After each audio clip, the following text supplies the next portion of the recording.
Howdy, y'all. We're here randomly hanging out and drinking whiskey, or at least I am. We're not really randomly hanging out. I mean, you sent the invite. It was planned. Yeah, like 30 minutes ago. Nah, you planned it early. You just made me message people about the time. Well, I was saving Hyrule at the time, okay? Yeah. Which, by the way, that game, Breath of the Wild, Zelda, awesome. It is. It's very good. I finally got the entire map of Hyrule. Yes. Oh, you did? Yes, I did. I accomplished that today, so thank you very much. And yeah, see some awesome people in the chat. Tria's there, Mark's there, and Casey and Nacha. Howdy, y'all. Yes, Hyrule is very, very important. And yeah, stuff. More important than most other things, really. Yeah, definitely more important than the persecution fucking complex some people fucking have right now. You know what's great about Hyrule? You know what's awesome? Hyrule has all this shit going on. It's just like it's crazy all the time. There's monsters everywhere. No transphobia. No transphobia. None. No one's saying None. No, I mean, and that's been like a theme throughout the entire franchise too. Yeah, because there's never been. I'm trying to think. I mean, I don't think that there's any transphobia or racism or martyrdom complexes or. No. I mean, sometimes they call him short. Yeah, but he is short. Yeah, but I mean, compact people, like. Look, this was we have advantages. This was Ocarina of Time, and it was it was almost 30 years ago, I think now, almost 20 years ago or whatever. So I mean, it was a different time, right? Yeah. This one, he's not very short. Yeah, he's actually pretty much the same. I mean, you have monsters in there that are huge. Like you have the. I really want to play Breath of the Wild again now. Thanks. The Hinox. Oh my god, they're huge. Mm-hmm. They're just giants. And when you kill them, you get to collect their toenails, which is fucking great. It's excellent. Evans, have you ever played Far Cry Primal? Yes. Okay, do you know the guy that tries to learn how to fly by getting the feathers? Yes. I named him Evans. No. He's like a deep south caveman. It's like, what the hell is going on? Oh, he's got the best accent. Oh my god. Yeah, I mean, I can see it. Yeah, I can see it. I'm okay with that. Awesome. Yay. Just wanted to let you know. We're getting along. See, we're not divisive people. Well, we are the clique. I mean, hashtag is in the chat. The clique is all here right now. Yeah. Ain't nobody fucking with my clique, bitch. Yeah. Click up. Except people fuck with us all the time, like on the daily, really. So what is our clique? Okay, so be a part of our clique, you got to agree that Nazis are bad. Yep. Yeah. Trans people have rights. Trans people have rights. Yes. Or trans people should have rights. Really, I mean, all humans have rights. Yep. Yeah. And we're all pretty much pro-choice. And pro-choice, various levels of pro-choice probably with the people we have. And we don't really care if you're theist or not, just as long as you're not a fucking bigot. Yeah, right? But I'm just saying. I mean, that's about it. Like, we're anti-grandmother killing. Yes. Depends on whose grandma it is, really. That's if it was. I think that's contextual. What if you could go back in time and kill Hitler's grandma before she gave birth to Hitler's dad? I think it would still. World War II would still happen. Like, I know that's an unpopular opinion. What if you went back in time and started another World War? So then World War II couldn't happen. Yeah, well, it would still be World War II, though, right? What if my grandma and your grandma we're sitting by the fire, and my grandma told your grandma, I'm going to set your flag on fire. Talk about Ada, Iyoko, whatever. You know, in reality, there's been more than 2 world wars. Yeah, but you know, we don't want to talk about those other ones. Like the War of 1812 was basically a world war. Basically, the American Revolution was happening at the exact same time as Britain going to war with France, and I mean they were all the world powers. So I mean it's happened before. I think it's really subjective. It's objectively subjective. I fixed it in. I fixed it. Yeah, well. So, guys, I have an idea for you. Okay. I'm thinking about making a video that's filled with just garbage nonsense. Yep. It's really going to, like, there are going to be a lot of people upset, but it's going to be like almost completely factless. I'm going to leave it up for a month. Yep. And after a month, I'm going to write a comment and pin it. That'll fix everything, right? No. Yeah, absolutely. But you need to talk to 2 or 3 people in person that are also part of the community and tell them how you've changed your views. Don't tell anybody else. Just tell those people in person. Well, should I talk to you about how I've changed my views, but then in the pinned comment say that the upcoming video is not going to be a reversal on my views? Yes. Yes, that's the best thing. And then that way I can go and say, well, they've reversed their views, but then the pinned comment says otherwise. Because we all know that we should judge people not by their actions and their words, but by the actions and words that they betrayed to somebody else. Yes. Because those other people know better than you do. So like you tell me that you've got a reversal of opinion and then you say something different elsewhere. And then I come in and say, hey, Maddie reversed his opinion. Yes. Their opinion. So it works. I think it's a good. No, I would like to know. But you have to. The other thing is no, because we got to roll this back here, because then you also must go and compare yourself to a great historical figure that was also persecuted. So I mean, Galileo's already taken. So I'd suggest like Jesus or Gandhi. See, I don't know. I don't know if I can go that far. Like I don't know. No. You gotta go high. If you don't go, yeah. If you got to go all out on this. You can't half-ass it. I mean, most people hated Hitler. Is that no? That's not a good. Oh, okay. No. Damn it. No, you gotta. But that would fit with my my subscribers seem to not think Hitler's all that bad.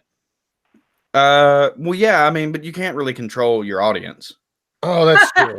That's totally true. I mean, that's totally true. Yes, that's the true. Yeah.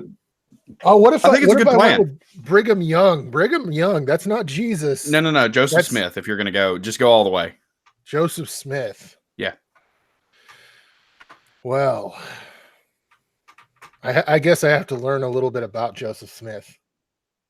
No, you don't. No. Oh, okay, cool. No. Look, this isn't about actually learning the topics that you're comparing yourself to. This is you just fly at the seat of your pants. But then, like, what does the word skepticism mean?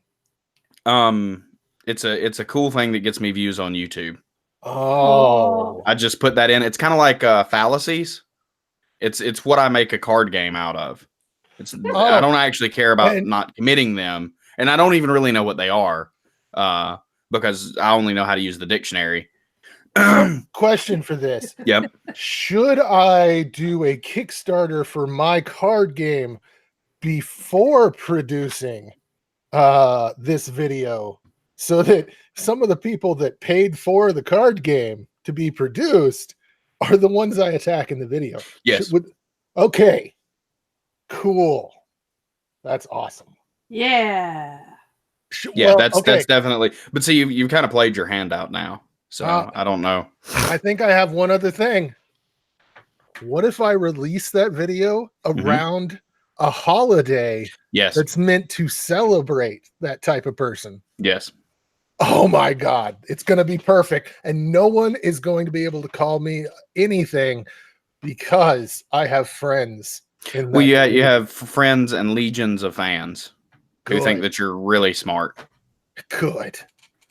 Oh, Well, as long as you're, you appear really sad and make yourself out to be the victim. I can do that. And have all of your friends that you talk to in person. I'm really sorry. Yeah, but the thing about it is no matter how sad you seem, you can't go back and edit the original video because that obviously your persecution complex takes priority over undoing some of the damage that you caused. Well, of course. Because I mean, everybody knows how hard it is to edit a title in YouTube. I mean, you got to or to unlist a video. I mean, what's that, like 5 or 6 different clicks? Like, I mean, shit.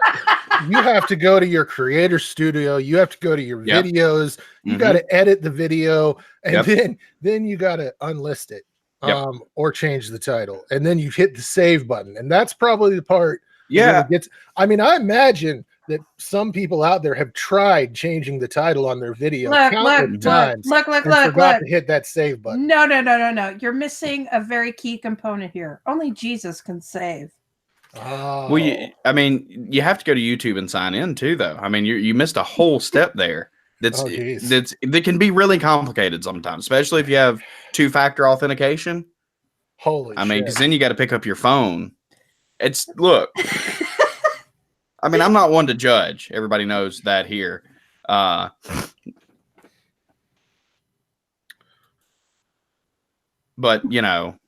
it's. I think it's a good plan. I love how my name is Mrs. Snarky, and this is my channel, but y'all are bringing the snark. I love it. I love it. Listen. Well, okay, on top of that, I think it's a good time to ask because I'm a trans person and you two are both cis people. Mm-hmm. What does that word mean? Oh, that means gender. That means gender. I'm sorry. I'm not gonna go there.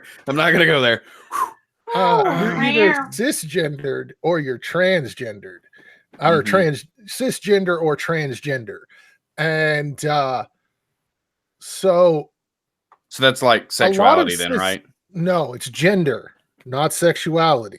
Are those things different? Those are different. Huh. I know. I mean, I get confused sometimes.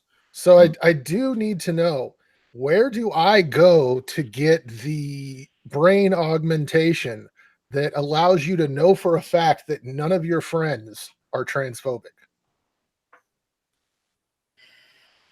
Well, it's something that only exists in the cis brain. So you're exempt because you're transgender. You can't even comprehend. That's awful. What it's like to have this component that lets me know that all of my friends aren't transphobic. And just by being friends, obviously they're not, because you wouldn't be friends with someone who's transphobic. No, and I wouldn't be friends with a racist or Nazi either. Oh, gotcha. I mean, regardless of how high esteem they hold Hitler in, or how they think that people of color shouldn't exist, they're not racist, right? Because they're my friends. Now, I know them personally, and so I'm going to stick up for their horrible takes online. So instead of saying, "Hey, stop having shitty takes." We're talking about, it covers all transphobia, right? Not like the very small base definition of someone being afraid of someone, but we're talking about someone acting in ignorance, someone acting. No. You see, you're confused here because phobia means irrational fear, and that's the only thing that word can mean. I'm pretty sure that when I've looked into the information, that when it's homophobia or transphobia or say Islamophobia, it's not about an irrational fear. No, it is. And that word is way overused. So it doesn't, I mean, it's only, I'm going to try to conceptualize this so maybe you can understand it, even though you're not cisgendered. which is tough. It's tough to get in this, headspace. Phobia means irrational fear. And so I don't care what all the literature says because I'm a skeptic. So as long as you're not irrationally afraid, you can be rationally afraid of the trans people that are taking over sports and absolutely destroying. Listen to me, guys, destroying women's sports. It's on fire. If we don't stop this in the next couple of years, it's just going to be totally. I don't care that the Olympics have allowed it for many, many years and nothing's actually happened. That I don't 15, really care. 15 years. I really don't care about the facts. What I really want to do is let y'all know that I'm a fear monger. Okay. And so I'm looking at you guys right now. You must be afraid. So you can be irrationally afraid. Don't be irrationally afraid, because then you could actually be transphobic. But then, like, your definition there, like you're speaking out of spite or ignorance, but you're trying to instill fear in someone else, and that fear in that other person would obviously be transphobic. So no, because it's rational. Because rationality, everybody knows that rationality rules. Oh, yeah. Got you. Okay, it's starting to click. It's starting to make sense. I'm glad. Now, and I hate to say it like this, but since you're a part of the trans community, you personally are ruining women's sports. Well, I mean, I know you don't play any sports or anything, but I was told just a couple days ago that I've completely ruined the LGBTQ plus movement by myself. So wow, that's actually quite an accomplishment. I thought about putting that on like a shelf. Because I would buy a shirt that said that I've destroyed the LGBTQ plus movement. With just a picture of you in like a quote bubble. Yeah. That's merch store gold right there. Well, destroying the LGBTQ. I would buy 2 of them. LGBTQ. Yeah, I would actually buy 2 of them so I could get my wife to sew it into my shirt quilt back here, and so that I could have one to wear. You do realize that I'm a broke YouTuber, so I may just make that.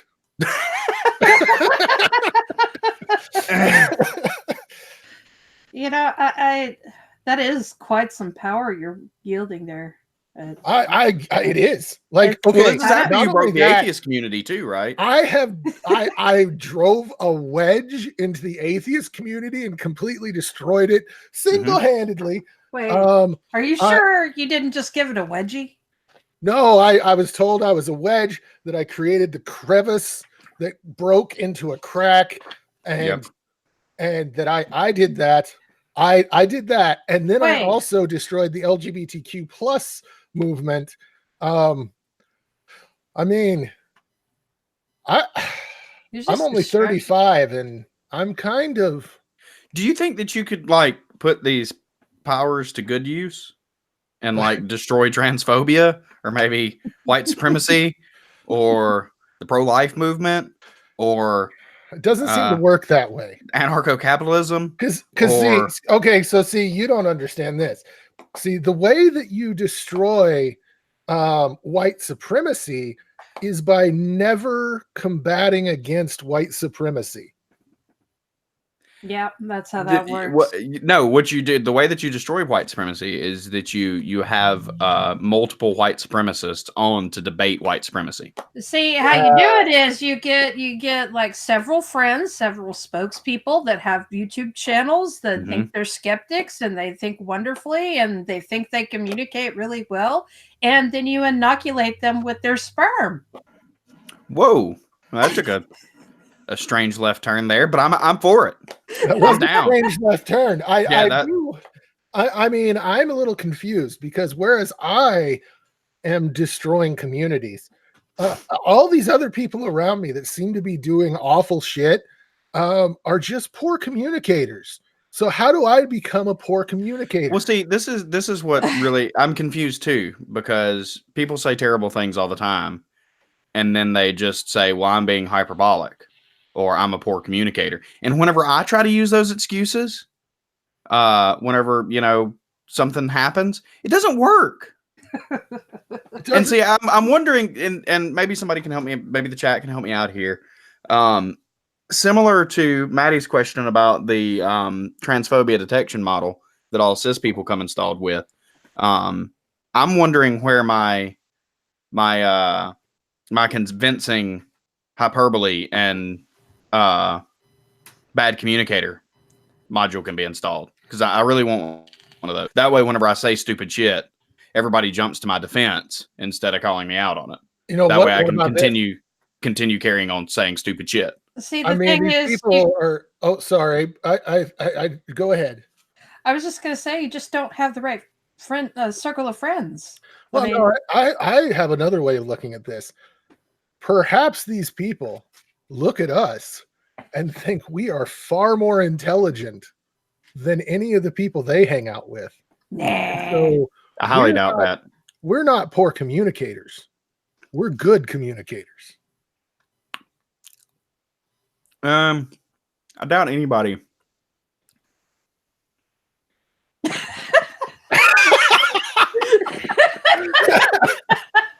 thinks that we're smarter than other people. What was that? That's just been my experience. Yeah. In fact, sometimes I'm treated as though I'm the dumbest person on the planet.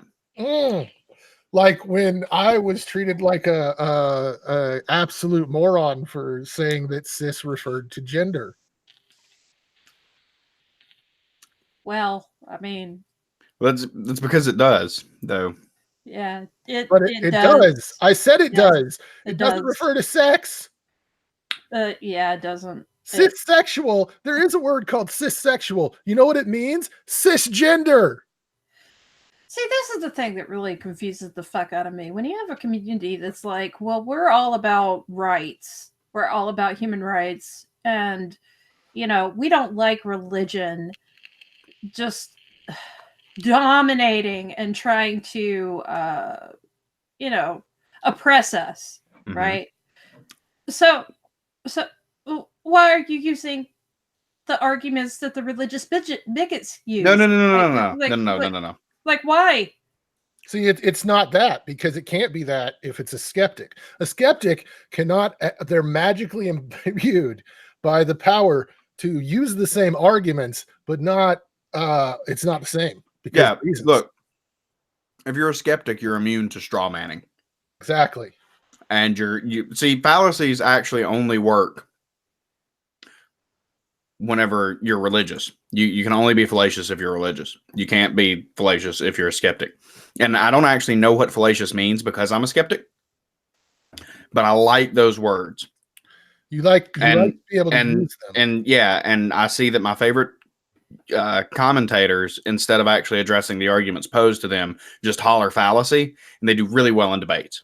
Hey, I feel like that's an appeal to authority. I have it's different.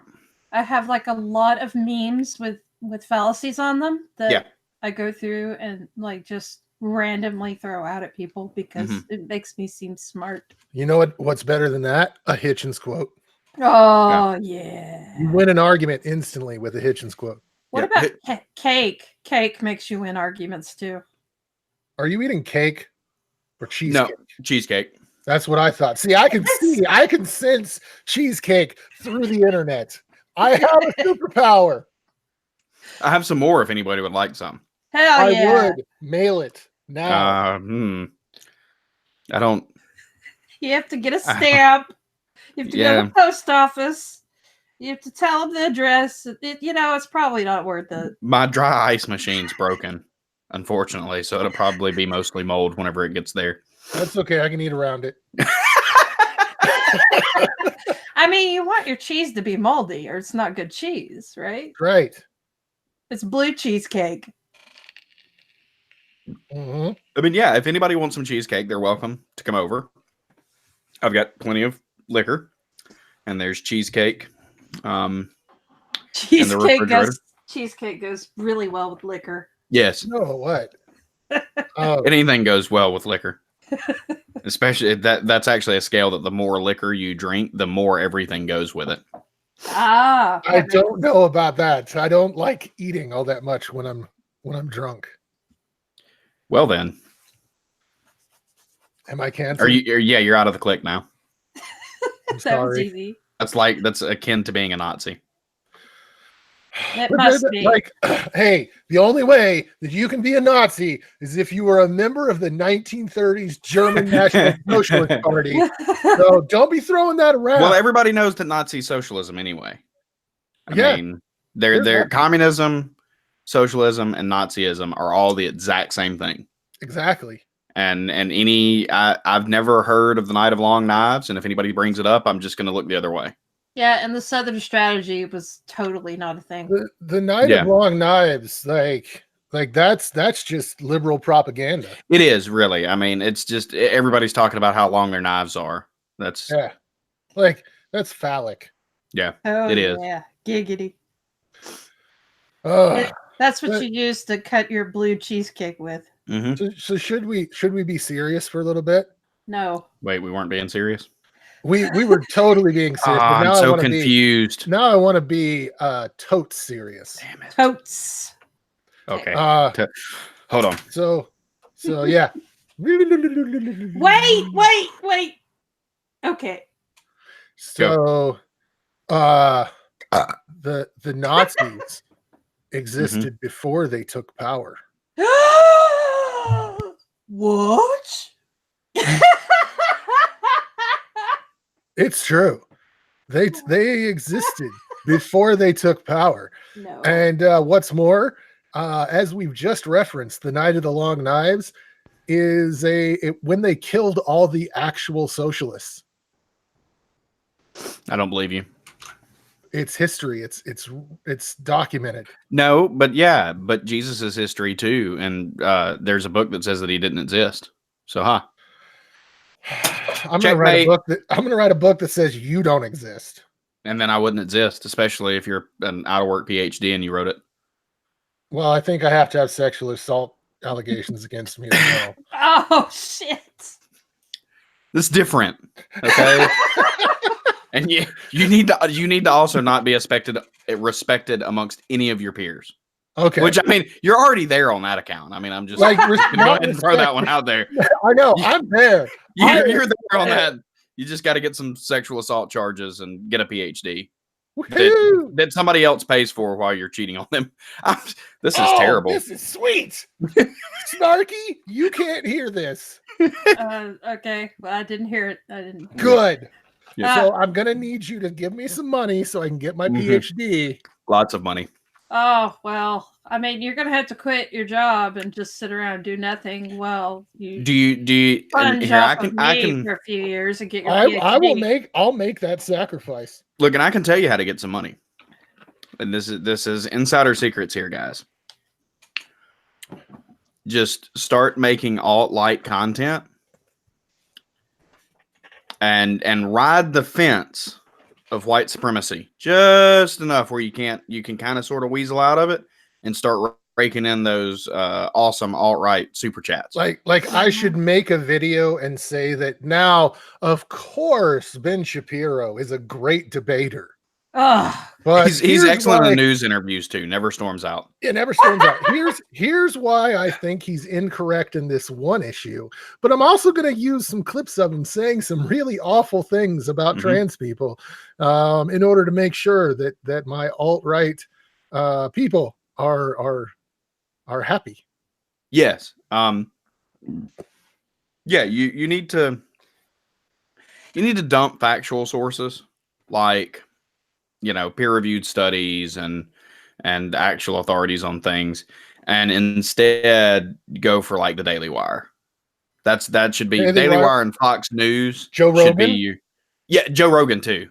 I mean, Joe Rogan, he totally debunks transgender people in sports by misgendering people. Dude, have you ever tried DMT? I have not. But should I? Would that get me more subs? Because I need more subs. It's like, wow. So here's the question though, because you said that I could get money that way, but everyone knows that all of the money is found in leftist YouTube.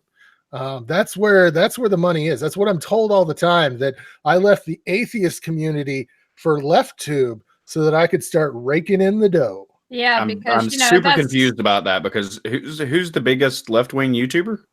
I'm thinking it's ContraPoints. I'm thinking ContraPoints, and they have what, like 300,000 subscribers? How many? I don't know if I think they have like 200,000. Hold on. I'm actually don't. I hope my fans don't. I'm subbed to ContraPoints, but that's just opposition research. You're there so that you can really go after her in response videos, because all of the 588,000. Yeah, that's good. I mean, that's good. Now, like the second best would be like Philosophy Tube. Yeah. So like oh well, I hate fucking philosophy. Philosophy's fucking stupid. Yeah, it sucks. Yeah, 379,000. Now I'm gonna go to some alt-right YouTubers here. Hold on, I'm gonna let's see, like Dave Rubin, Gone of a Cut. Oh, yeah, no, we're not gonna. Shit, that doesn't line up with my talking points. Dave Rubin. Fuck, over 1 million. Jordan Peterson. 2 fucking hold on. Count. Well, see, this is the thing. We need to put them in the daylight so they can have the disinfectant. Count, thank you. Fuck sakes. Where's a low sub count alt-right YouTuber? Joe Rogan. There we go. Joe Rogan definitely gonna have really low income. Fuck, 5 million. Okay, but anyways, so that's beside the point. Okay, so yeah, the money's definitely on the left. I mean, we proved that by sub counts. Definitely. I mean, and like when we're going, okay, what about external sources? What if I went with Patreon? We all know that Patreon's just a leftist. I mean, because they don't want people using racial slurs on their thing, and I mean, all their good people left. Well, fuck them. Yeah. Jeez. Yeah. Like if people like Sam Harris. Look, I don't want to live in a world where just because I'm white, I can't say no. PragerU. There's a good moderate source. That fuck 21. God damn it. Moderate. Yeah. Sure. That's 2.1 million subs. I am really fucking pissed off right now because every time I try to say the fucking thing goes and bleeps me out. This is tyranny, YouTube. Why can't I say the word? Oh wow. That's pretty impressive. That is. It's what the hell, YouTube? It's the Illuminati. It's parentheses George Soros or something. So, like, I mean, it's almost like when people say that I've gone to the left to make money, that they're just troglodyte ass clowns. It could be that they're just wrong, but seeing as how they're skeptics, they can't be wrong. That's true. Because the one thing that we know about skepticism is that it's absolutely certain. True. Yes. Skepticism is definitely taking the opposite point on anything that appears to be social justice and oriented. Yes, and not only taking the opposite point, but being 100% sure that you're correct about that point. Because that's what a true skeptic is 100% certain. I've read sources that say you're going to think this is really funny. Yeah. That skepticism is withholding judgment until you have enough information. That seems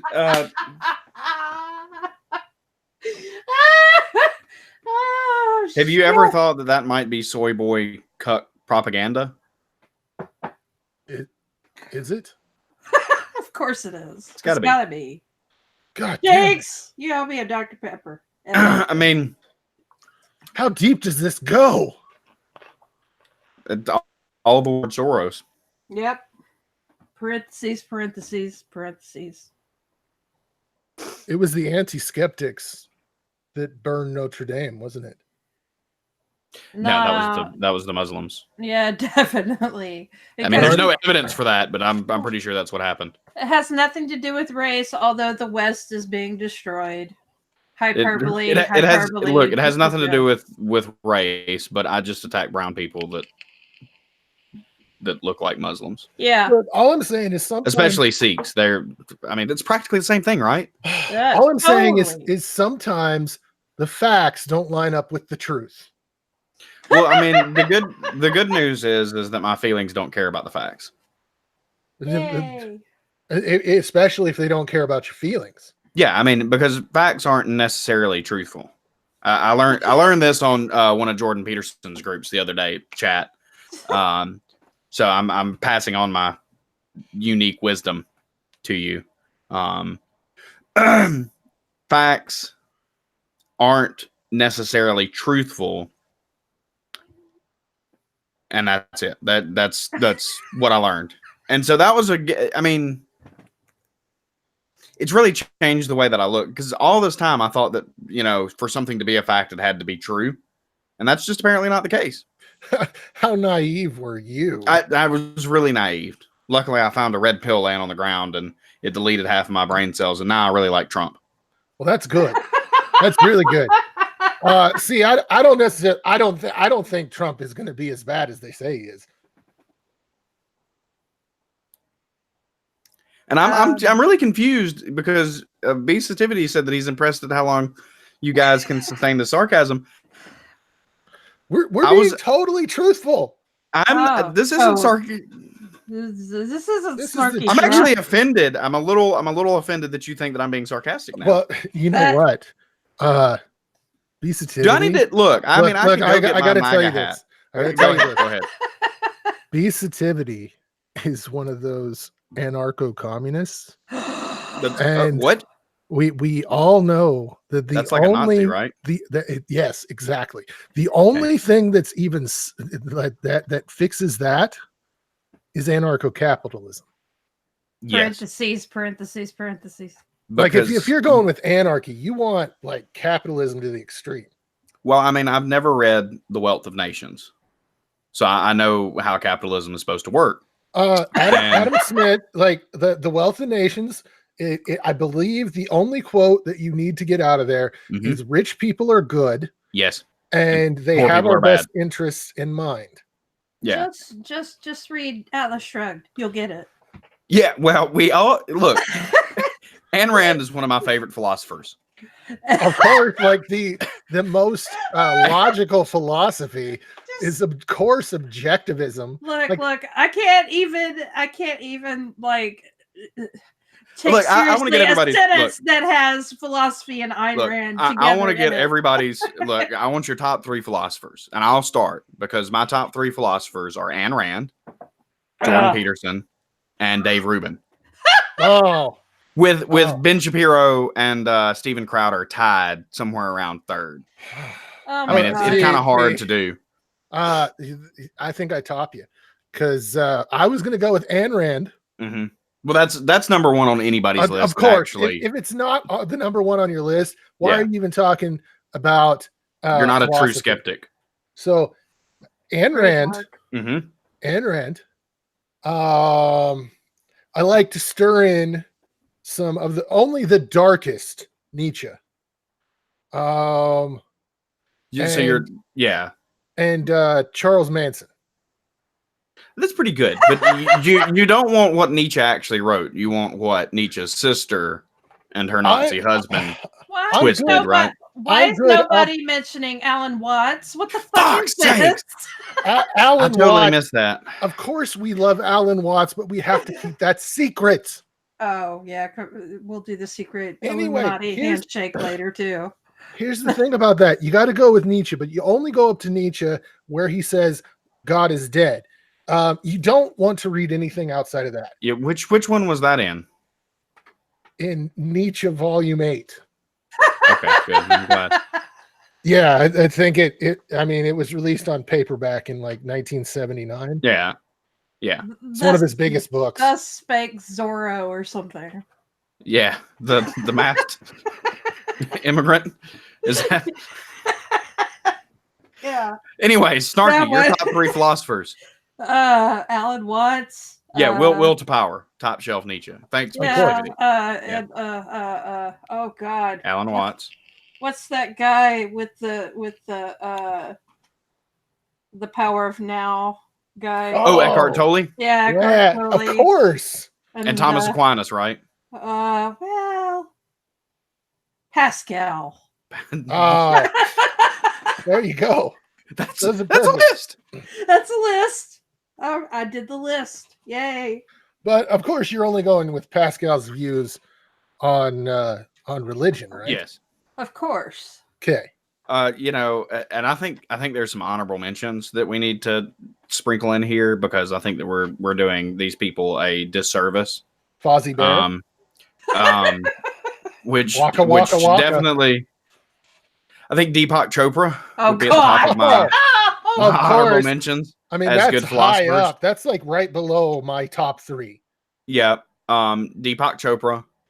I would definitely say probably Sargon of Akkad. Oh, God. And I'm really trying to get like really good, like top shelf philosophy folks. Steve. So yeah. Steven Crowder. Yeah. Yeah, definitely Crowder. Yeah. I mean, he's on up there. Ben Shapiro, I think we already mentioned him though. I heard that Steve McRae is the Pope of philosophy. It's something like that. It's close. Close. It's close. Yeah. I'll forgive you for misgendering him just this once. Well, I mean, in some possible world. Yes. Stefan Molyneux. Yes. Molyneux. That like, how could you have a list of philosophers without and gosh, what's that other? Richard Spencer? Oh, fuck. Oh, I mean, people call him racist, but he's just a nationalist. Yeah. Like there's nothing racist about nationalism because another great pillar of the philosophy community, Candace Owens. Oh, God. Told me that Hitler would have been, if he'd have just kept it in Germany, that'd have been fine because nationalism's okay. Nationalism is just, it's perfect. I mean, really, where he went wrong was trying to take it outside of the borders. If he'd have just killed all the Jews in Germany, I got no problem with that. Oh my God. I mean, that's what she, I mean, I'm not saying that I necessarily believe that, but that's just what she told me. Okay. That's what, I mean, I understand that. Because when we're talking about nationalism, like, they want it, like people always say, oh, they're going to exterminate the other people. No, they're going to set them up on really nice slices of land like we have done throughout history. So it's not ethnic. It's not ethnic cleansing or no. Ask the natives. We treated them perfectly throughout our entire time on this country. We fed them and gave them little bitty shacks with no heating, and we gave them the choicest land. Like Arizona land goes for like thousands of dollars. Yeah. Oh my God! Look, and I don't know how we made it this far without mentioning the king of well, maybe not philosophy, but of journalism in general, and that would be Alex Jones. Oh, and the amount of respect that I have for him, I don't know. Tim Pool is coming up. Is incalculable. I mean, I can't. He tells the truth.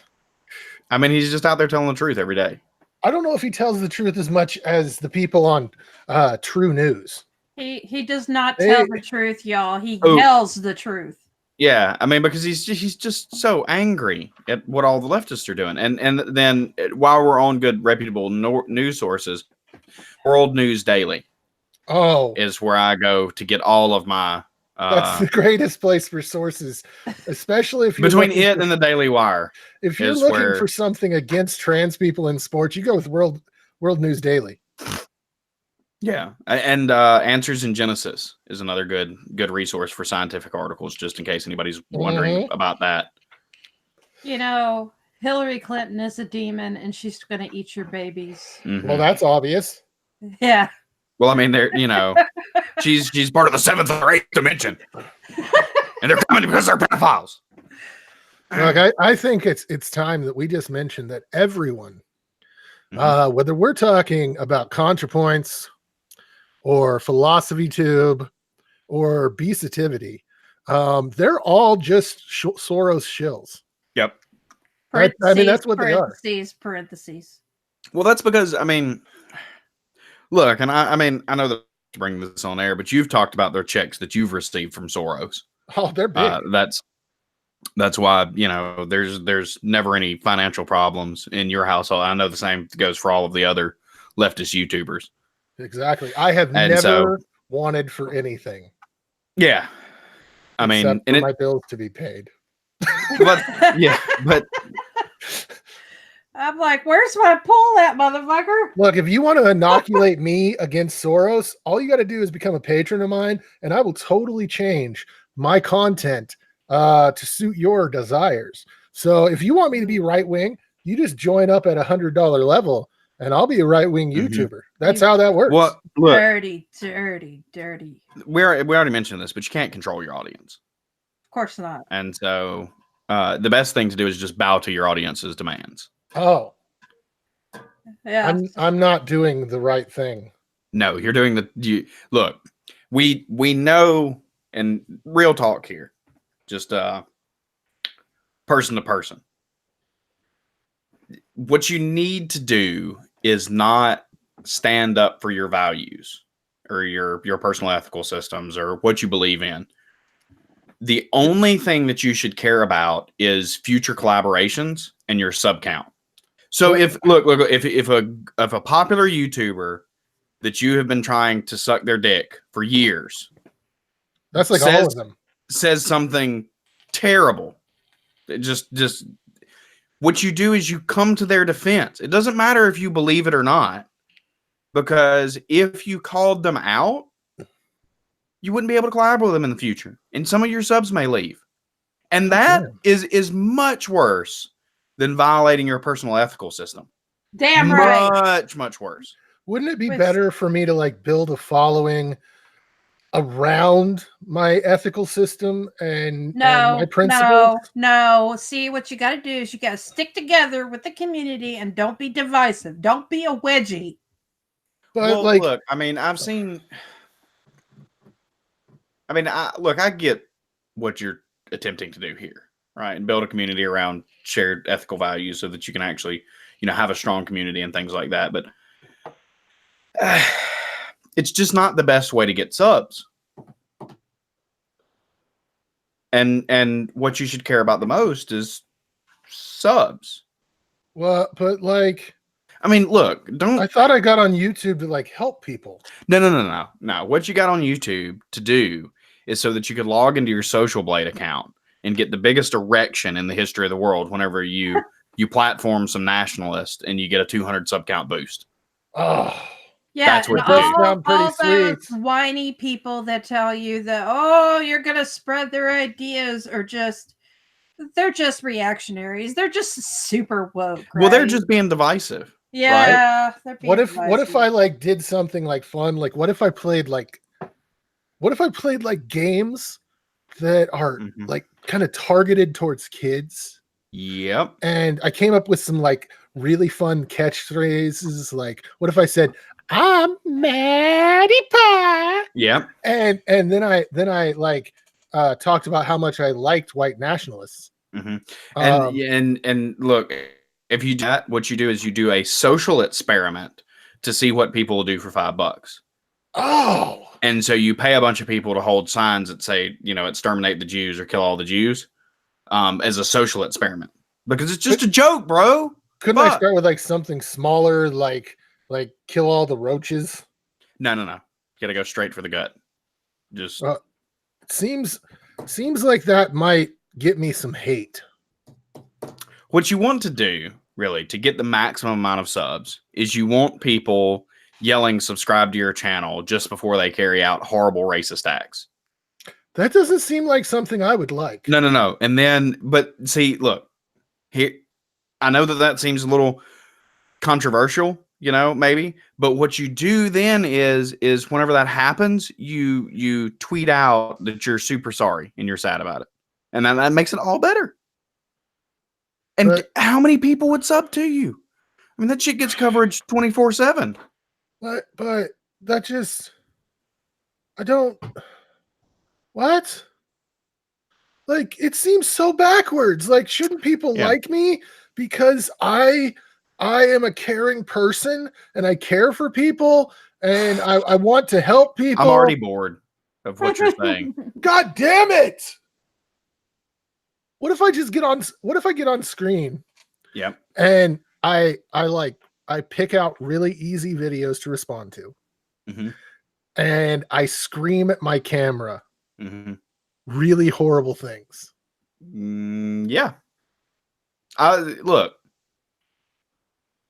what I think you should do, and this is a popular news commentator, is you should hire people to take ridiculous positions and then get on and own the libtards.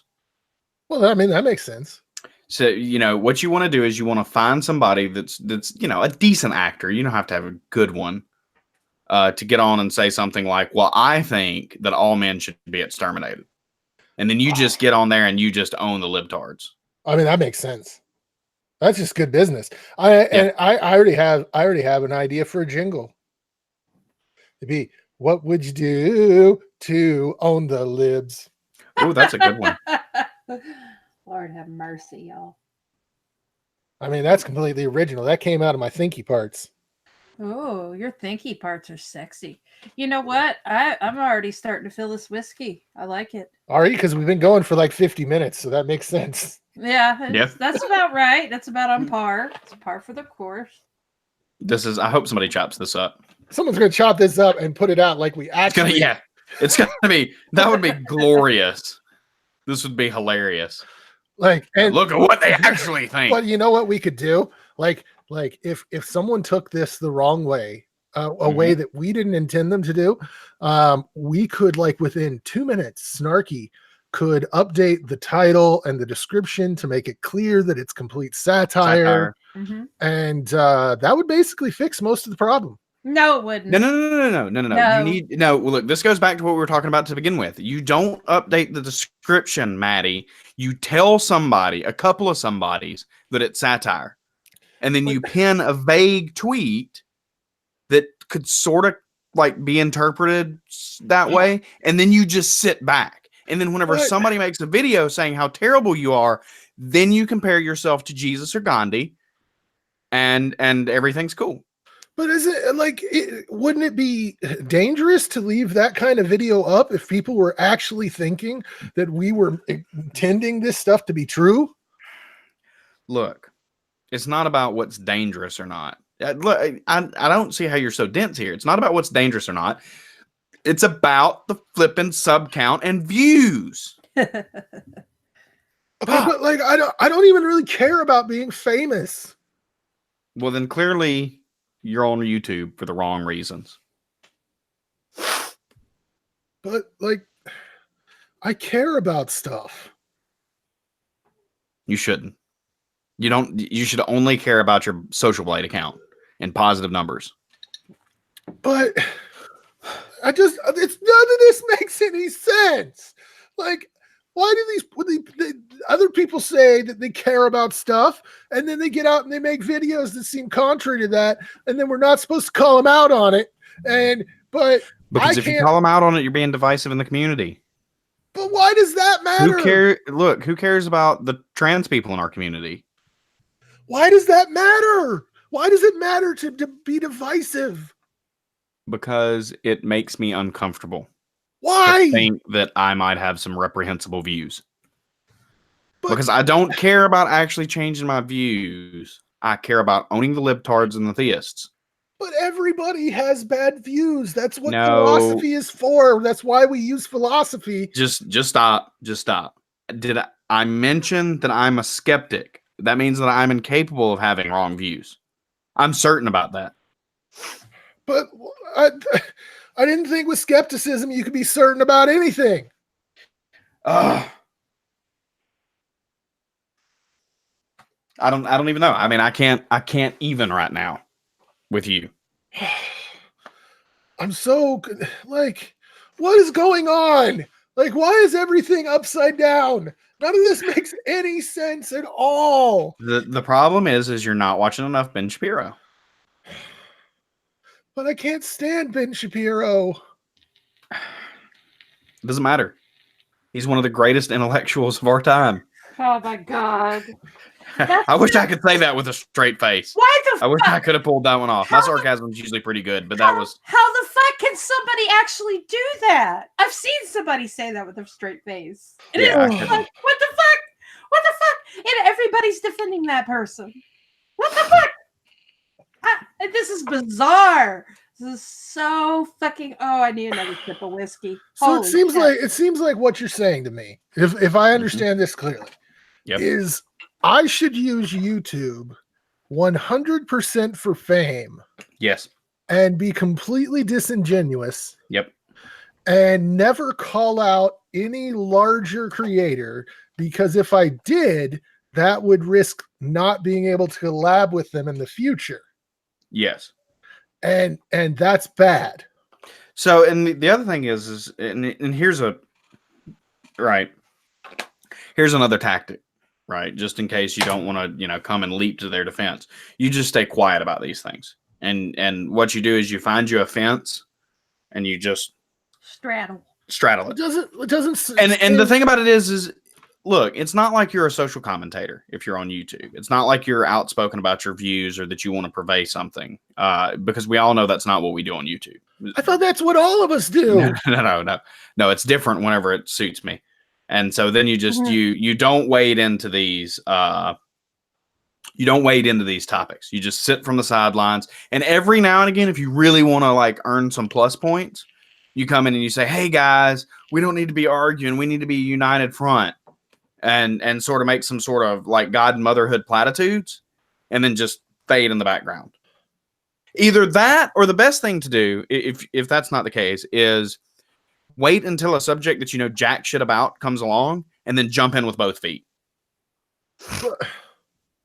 But okay, so if I'm silent, then people are going to look at that and know that I follow that person, and they're going to see that silence as like a agreement by omission. Well, look.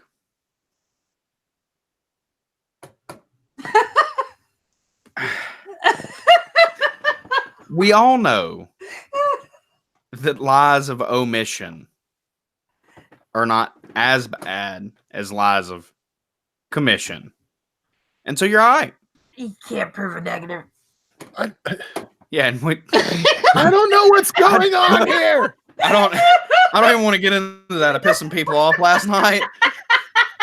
I feel a little bad about it. I'm just saying this. It seems like what you're saying here is that I should be satire, but we're seeing a lot of it being actually said as truth in the community. Yeah, I fucking agree. Oh, it's so fucking awful.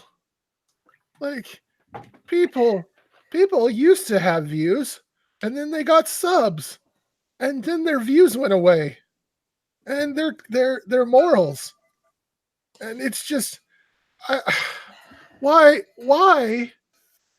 is fame important? I don't know. I really don't. I guess it makes you feel more important because more people are listening to what you have to say about things. Look, it's not like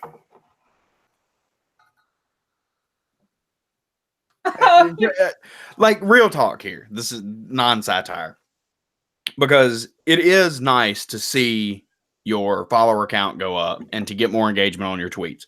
And I can only imagine that whenever I eventually get started with YouTube, right now I've even got a fair amount of subs. Yeah, like I think I'm up to 60 at this point in time.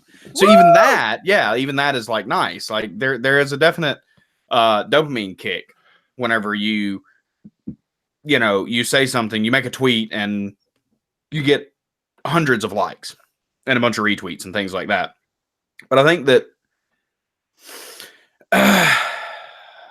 and I can see how people can be tempted to turn the other way on certain issues in order to maintain a following. Mm-hmm. I can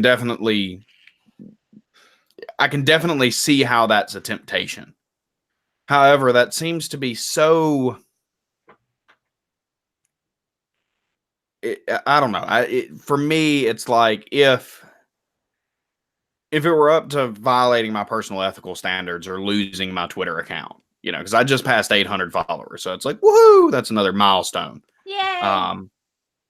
And so, but if it was up to violating my personal ethical standards or losing my Twitter account, it would be lose my Twitter account. You know, there's not a question, because what I have are ethical standards. That's the core of my being.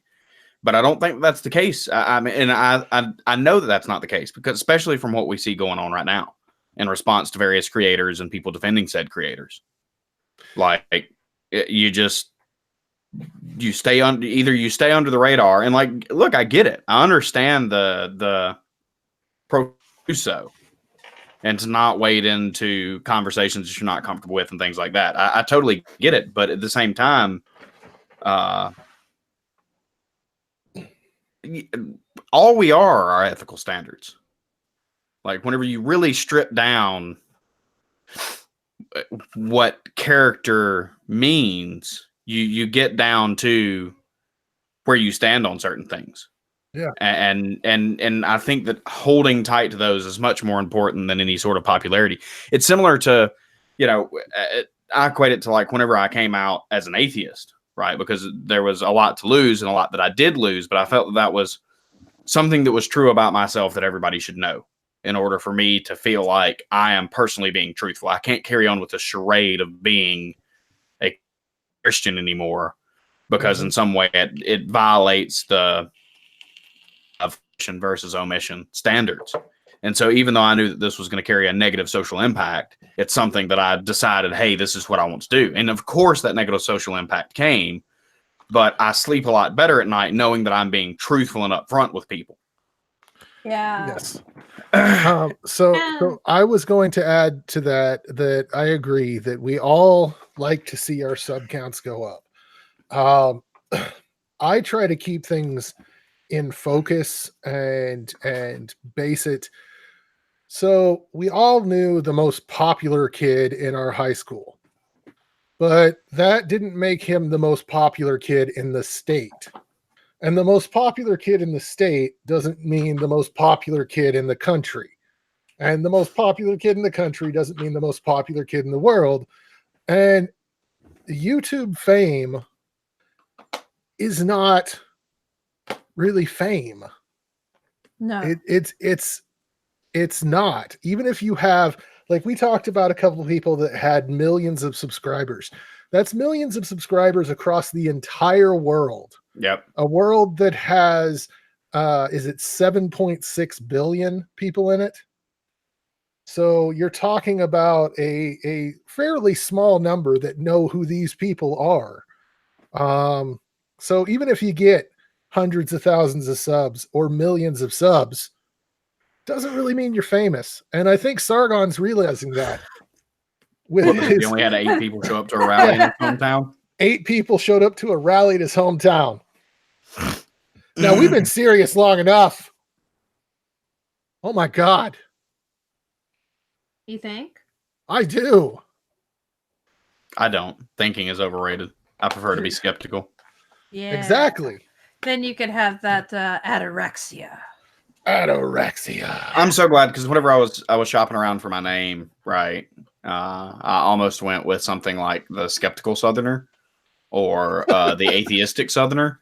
And never in my life have I been glad that I decided to brand myself as something more vague. It's a good idea. I just went with Mrs. Snarky because that's who I am. Because I knew then that I was like, you know, I'm pretty against faith, at least as like as a spiritual definition of faith, like believing things without good evidence. So there's never a time in my life where I feel like that's going to be, being faithless is a bad thing. So I was like, you know, I'll go with this, because just in case shit goes sideways, I don't really, you know, I don't have a back door. I don't want to build a brand on, you know, something that I might not agree with in the future. And sure as fuck, it's here. Which is why I'm glad when I started, I went with objectively subjective. And that's the only thing that I've been. Well, like when I first started my channel, I was like, I was a little apprehensive because Maddie was telling me, you need to promote, you need to blah, blah, blah. And I'm like, I just want it to grow organically. And I want to attract the kind of people that are going to understand what I'm talking about and be interested in whatever it is I'm building here, which I still don't know. Mainly, I think I just want people to be educated about things, mainly like philosophy and understanding understanding themselves and how they can implement good philosophy in their own lives. And I don't look. I've said it before. I'm going to say it again. I don't do philosophy. I stick to science. Mm-hmm. Yeah, because that's totally not philosophy. But yeah, and I also wanted to snark at some stupidity. You know, that was kind of, I wanted to kind of debunk some things, and I got kind of stuck in that for a while, and I wasn't happy with it. I just wasn't. And now I think, I don't know. I'm kind of going through this phase where I don't feel like I belong anywhere. And it seems to be the condition of my life. My entire life has been, people don't know what the fuck I'm talking about. They're not interested. They don't care. They can't relate. They don't understand. So, yeah, I guess mainly Mrs. Snarky as a brand is about whatever the fuck Mrs. Snarky is interested in. I think that it's easy to be negative. I mean, because there is so much bullshit going on right now. Yeah. But at the same time, I mean, just even Maddie's channel growth is incredibly uplifting for me, because it's not like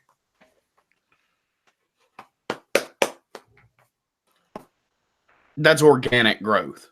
Yeah. Yes. The shift is so 180 from where it was before that it's not like your fascists are going to be sticking around through our warning message on, Yeah. through whatever. So I mean, it's one of those things that, like, and then there are people in the community, even in the atheistic community, that push back against a lot of this stuff, and like, props to them. Yes. Because, especially, I mean, there's a bunch that come to mind, and we all know who they are. But I think there's definitely cause for despair, but a lot of causes to be hopeful as well. Cautiously hopeful. Yeah. Well, and it's with my new channel. Like, seriously, one of the scariest things I've ever done was decide to just hit the reset button on everything. Because I didn't know if it was a fluke. Like, I didn't know if I would have a following on the new channel. And so growing like I have over the last 2 months, actually month and a half, has been pretty damn awesome. And I put it right out there that I don't want fascists subscribing to my channel. I don't want people who are transphobes or homophobes subscribing to my channel. It's not the channel for them. And so it is pretty exciting. But since what I've learned today is that I need to do the exact opposite. Yes. I'm glad that you learned that. That should fix things. And I'm judging by the 10 likes and the 5 dislikes on this video that we've had some hate watchers, which is amazing. Well, they haven't been in the comments though. That's what. Well, that's what hate watchers don't do that. See, hate watchers are actually kind of chicken shit. And so they don't actually comment in the live chat. They just sit there and they hit the dislike button, and they sit here. They're waiting for their response video. So there should be a response video to some of this coming. I'm sure it'll be amazing. I think that anyone that has a YouTube channel should subscribe to the idea that I have, which is I don't give a fuck. I don't give a fuck if everybody that watches this hates it. I don't care. I just want to be me. I want to be myself.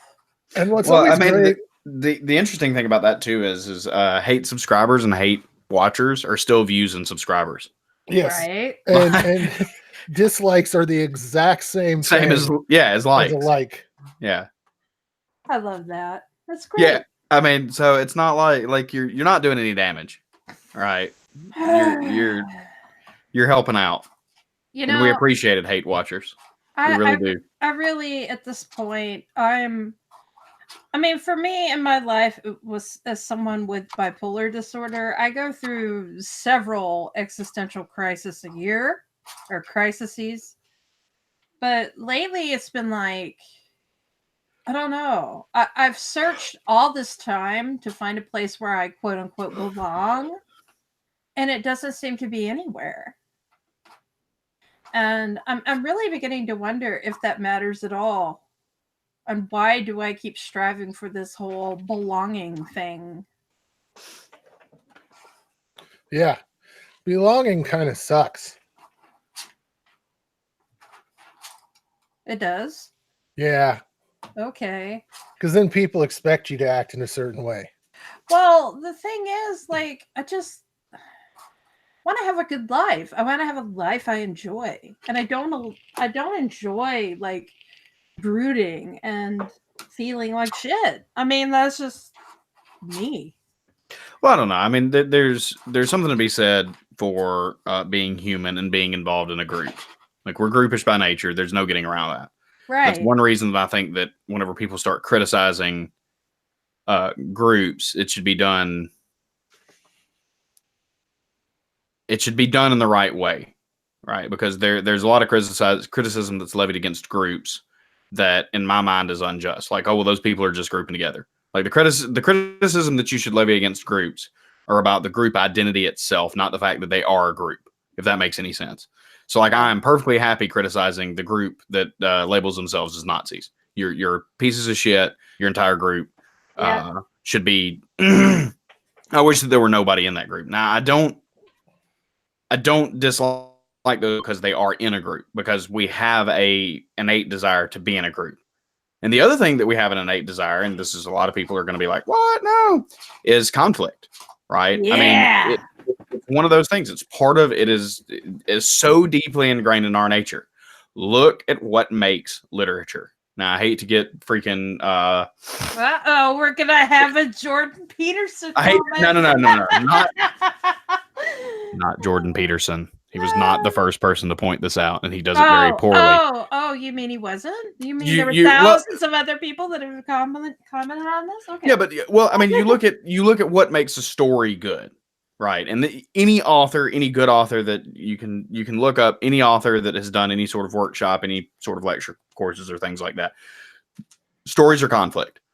Now, the conflict can change as it goes on, and this is one reason I get really exhausted with the notion that we should be totally civil and that we shouldn't be divisive and that we shouldn't be critical of each other and we should all just be one big happy family. I think that's just garbage. We wouldn't be happy if we did that, right? I mean, conflict shapes us, molds us, and keeps things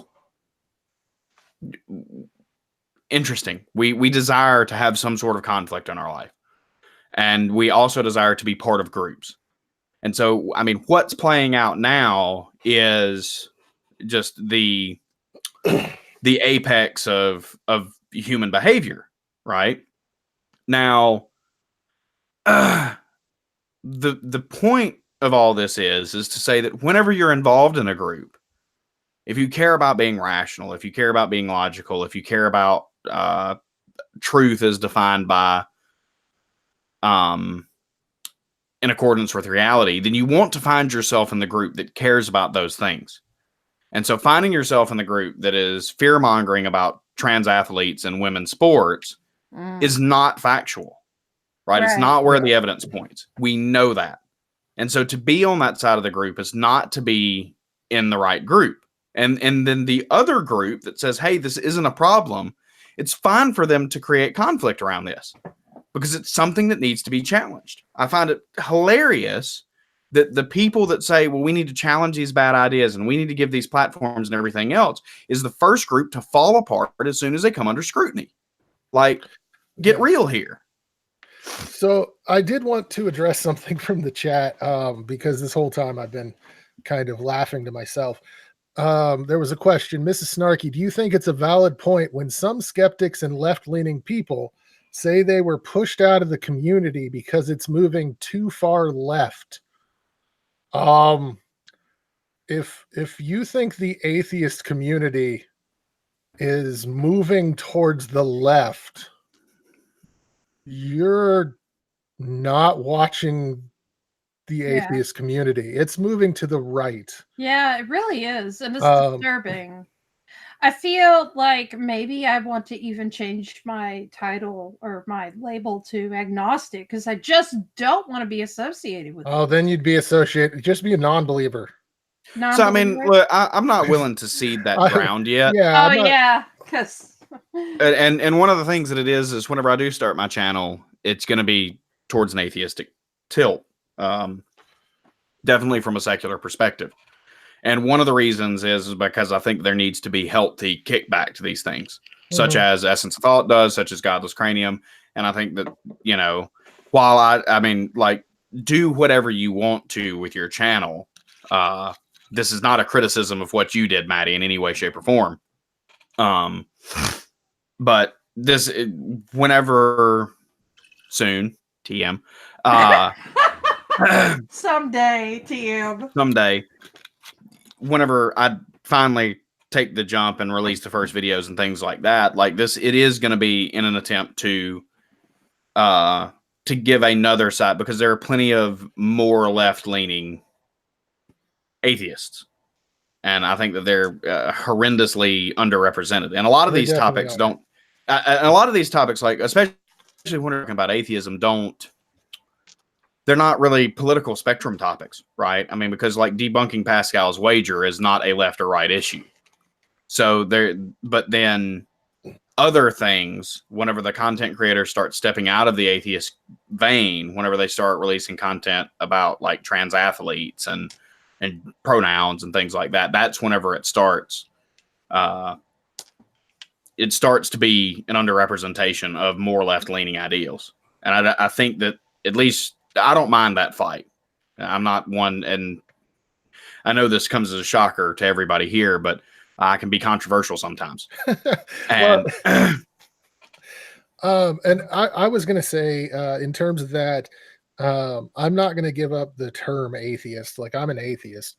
But to continue on the route that I was talking about, like, for almost a year, I was considered like one of the farthest left atheist YouTubers on the platform, that labeled myself atheist content. And I am no longer in the atheist community. I consider myself as part of the greater secular community, and the left community, but those are more sparse and kind of, they don't, it's not like a concentrated community. And so like when I first started, that's exactly what I tried to do. Like, I was trying to introduce leftist YouTube atheists and introduce them to people. And over time, it got super depressing. Oh, yeah. Because no doubt. I would introduce someone, they would be very much left-wing. And then the next thing I know, they're defending right-wing people because they're atheists. And it's like, what? Where are the principles? Like, so that really bugged me. Watching the more left-leaning ones, other than, Amazing Atheist is an I'm a liberal but he's an asshole. Like, like the people that go around, I'm a liberal but I don't agree with this. No, they're not. They're not left. Anyway, liberal isn't even really, like, as liberal is kind of like a blanket term. I'm a classical liberal. Yeah, classical liberal is right wing. Like, anytime someone says classical liberal, you're fucking right wing, because it's like, what the hell are you talking about? Well, I think that it bears further delineation too, because you get things like there's a lot of people that have. Let's see, I'm gonna try to put this in a way without murdering it. You have a lot of people that have very left-leaning policies, like they would support something like universal basic income, universal health care, a lot of things that we would consider to be like classical leftist positions. But whenever it comes to social issues, they veer very right wing. Yeah. And so it's kind of like a token liberal leftistism. It's similar to, because I tend to be fairly, I'm very socially liberal. Like you do you, personal freedom, you can whatever, like, hey, but then again, I think that in a lot of cases that my especially with the way that I view government spending and things like that, run more along a conservative line than they do a liberal line. And for a lot of people that's switched. And so they view themselves, they're kind of they're a mix between the left and the right. And then they claim the left because it's like, well, I believe in universal health care, or single payer health care. And so therefore I'm on the left. But you're not, you're just not, because you don't think that trans people should be able to compete in sports, and you may be pro-life and things like that. Yeah, there's so many different issues that it's hard to really label people between left and right, and unless you're talking about what their stance is in terms of how government should be set up, which mainly comes down to these points of equality.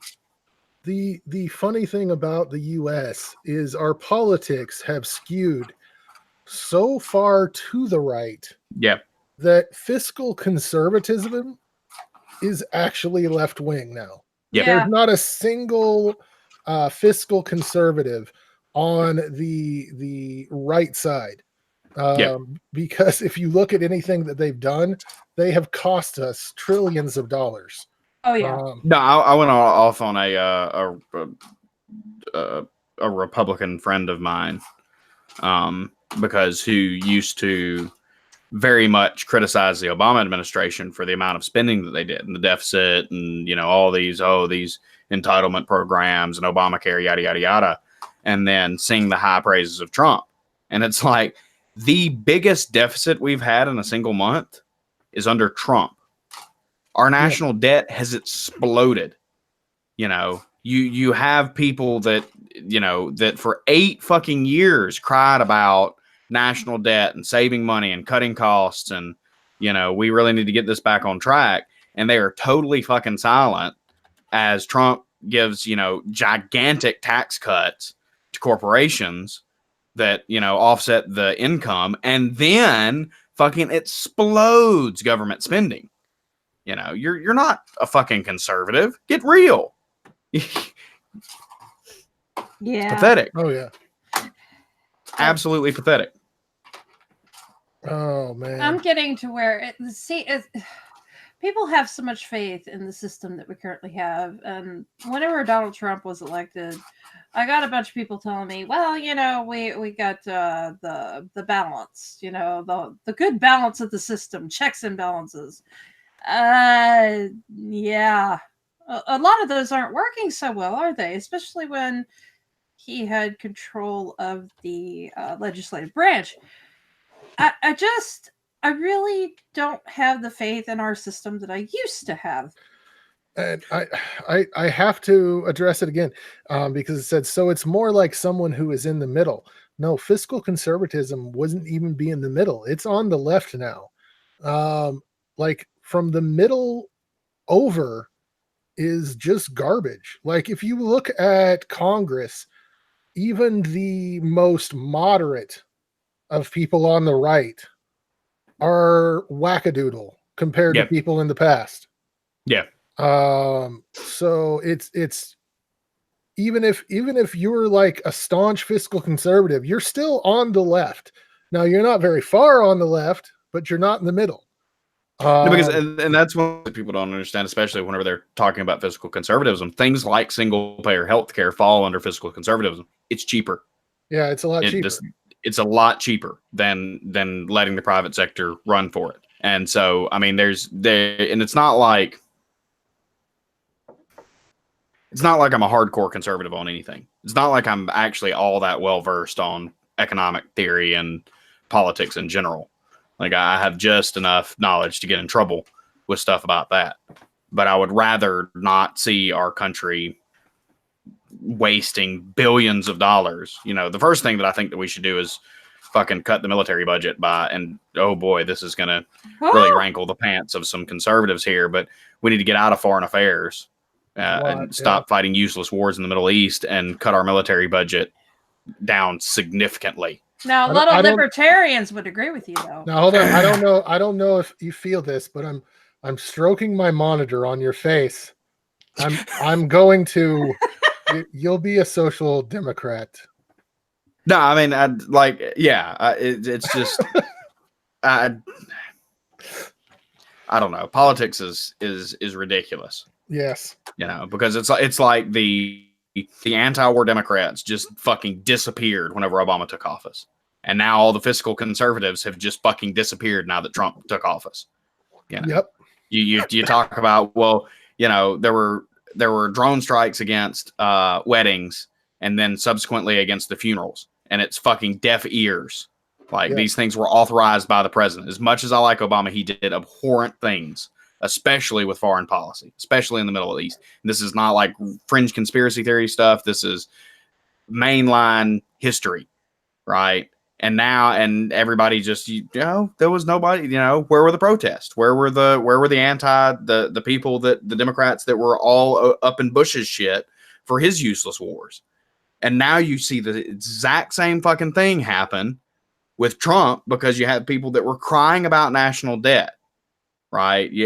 Rand Paul and Paul Ryan and Mitch McConnell and all these people that were just on their shit about Obama's national debt, and they haven't said a fucking word about Trump's explosive spending policies. Yeah, and not a goddamn thing about his multiple trips to Mar-a-Lago that we're fucking paying for.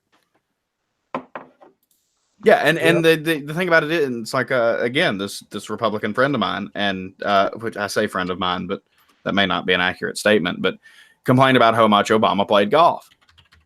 And, one of the first things that I bring up is like, Trump plays a whole lot more golf than Obama. And it's not,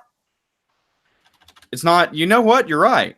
It is, well, Trump works way harder than Obama, so he deserves his golf trips. Oh, fuck. It's like, no, he doesn't. Get the fuck over it. That is the dumbest thing ever.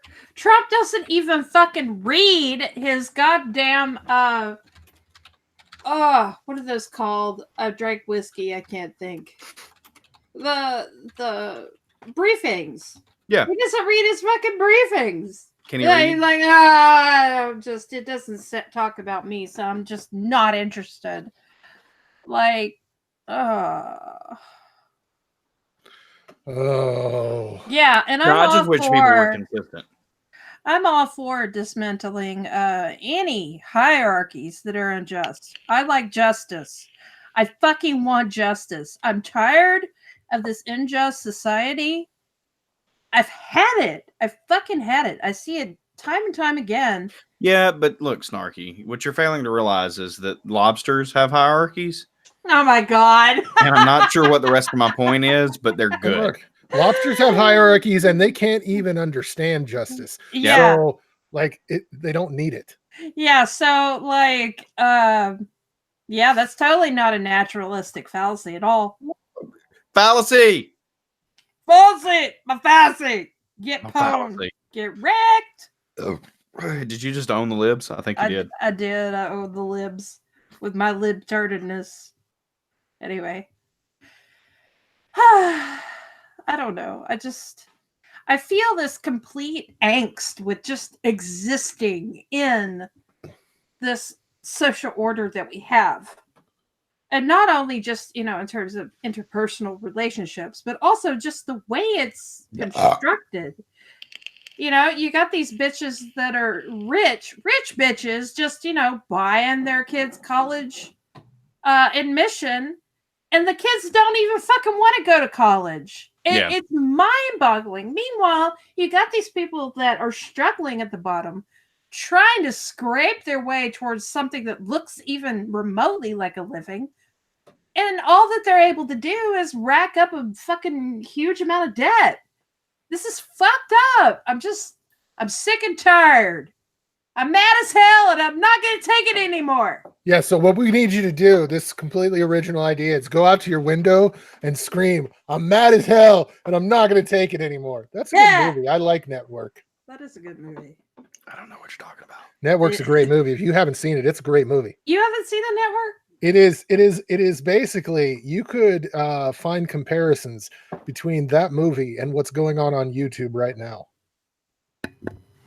It was made in like the 1970s.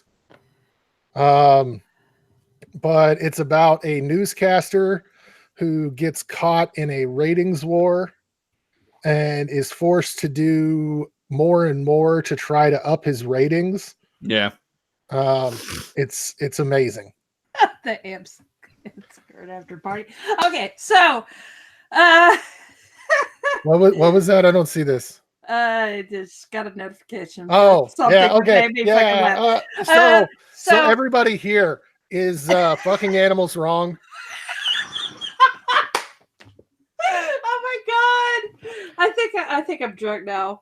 It's great. Yeah, this is definitely a question from the chat. Would you consider fucking animals a immoral act? I don't know. Is it against the law? If it's against the law, I'd say it's fucking gross, and anyone that disagrees with that is pretty fucking gross. See, I'm someone that hosts a very, very popular YouTube channel, and I have a PhD that agrees with me, and I say that if it's against the law, then it's immoral. But if it's not against the law, it's totally cool. Well, I don't. My name is not. I'm gonna look. This is what I'm gonna do. I'm gonna defend the notion that it is not immoral to fuck animals for like 2 solid hours, and then whenever I just get pummeled by people that know what in the fuck they're talking about, I'm gonna roll it back and say that I was just playing devil's advocate. And I know that Comrade Cut in the chat said animals cannot consent. Yeah, but I like according to several people on Twitter that are skeptics, totes skeptic, they can. Yeah, they can go. Yeah, because my superior skeptic ears can tell when the sheep bleats mean yes, harder, daddy. And no, please stop. Oh my fucking god! What the fuck? Oh my god! Which was something very close to what I said on Twitter whenever this debate cropped up. Guys, just in case anyone is fucking wondering out there, no, it's not okay. No, it's not. That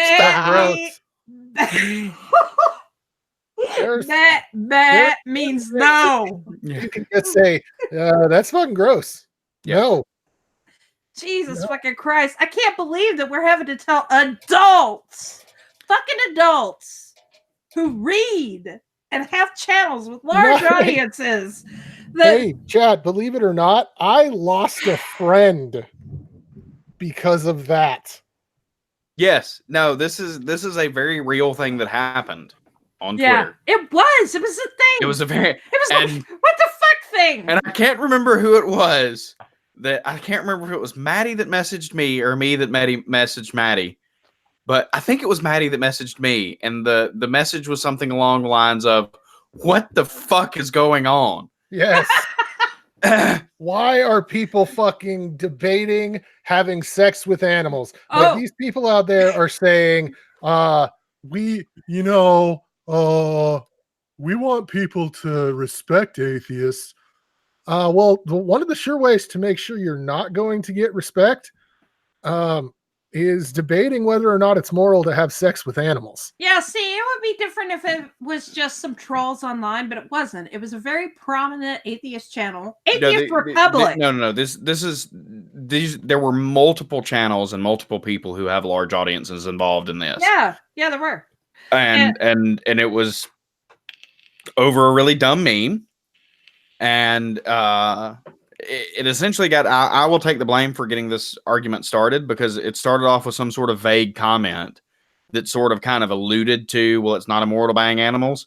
And so I, being the gentleman that I am, attempted to give this person an out and was like, are you really saying, make sure I'm clear in your argument here, that it is okay to bang animals? And their response was, yeah, I don't see any problem with it. I don't think it's immoral. And I'm like trying to give this part where they're like, no, that's not what I meant. Oh no, I can't believe somebody took it that way.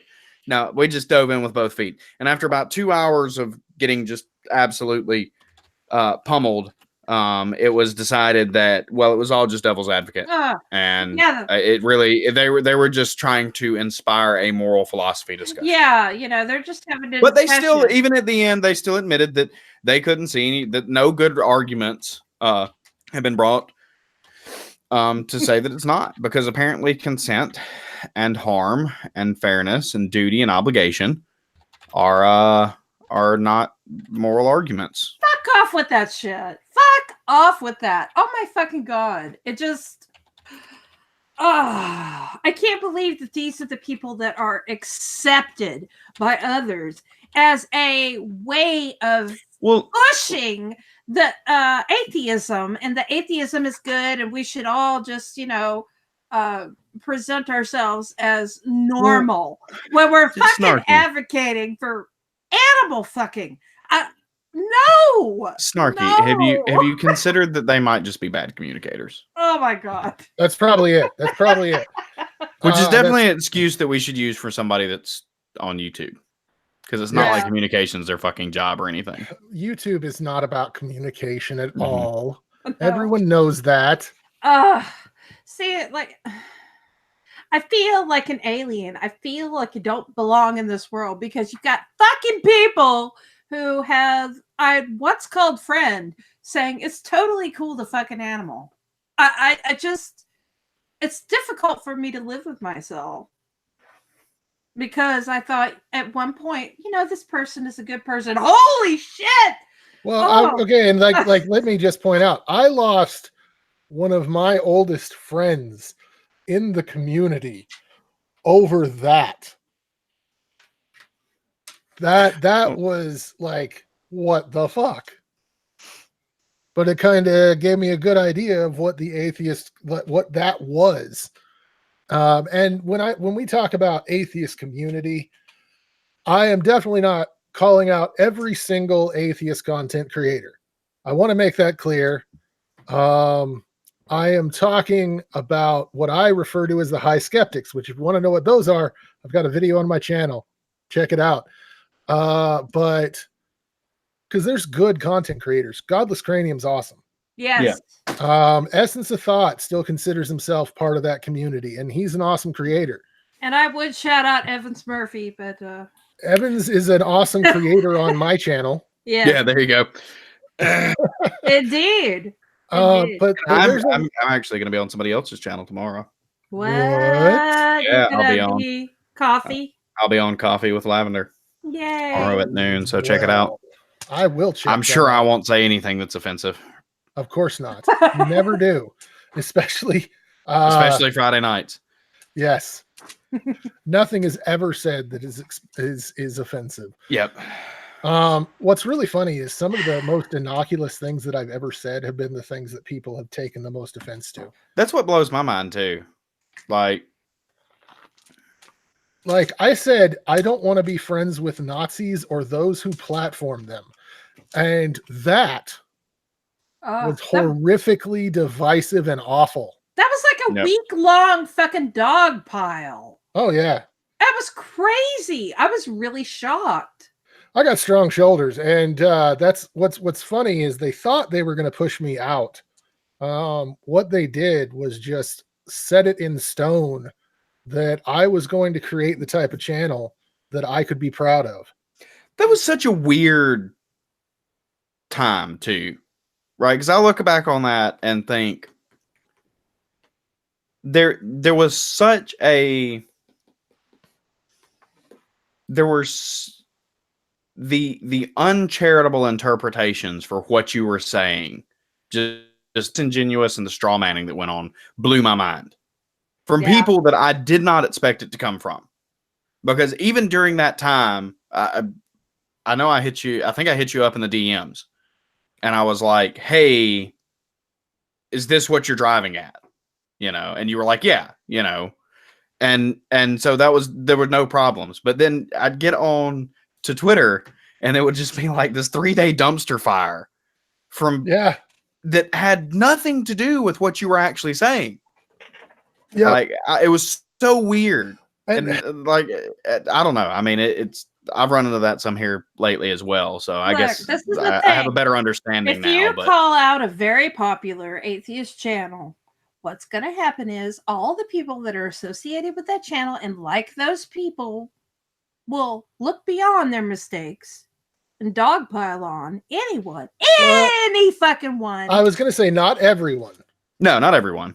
Not everyone. Not everyone, but so going back to that situation, Evans was one of the only people that actually messaged me during that time to try and check on stuff. There was so much straw manning going on during that time that it was just hilarious. And what's really funny about it is their comments, like the insults that they throw at people that they see as divisive, have not changed.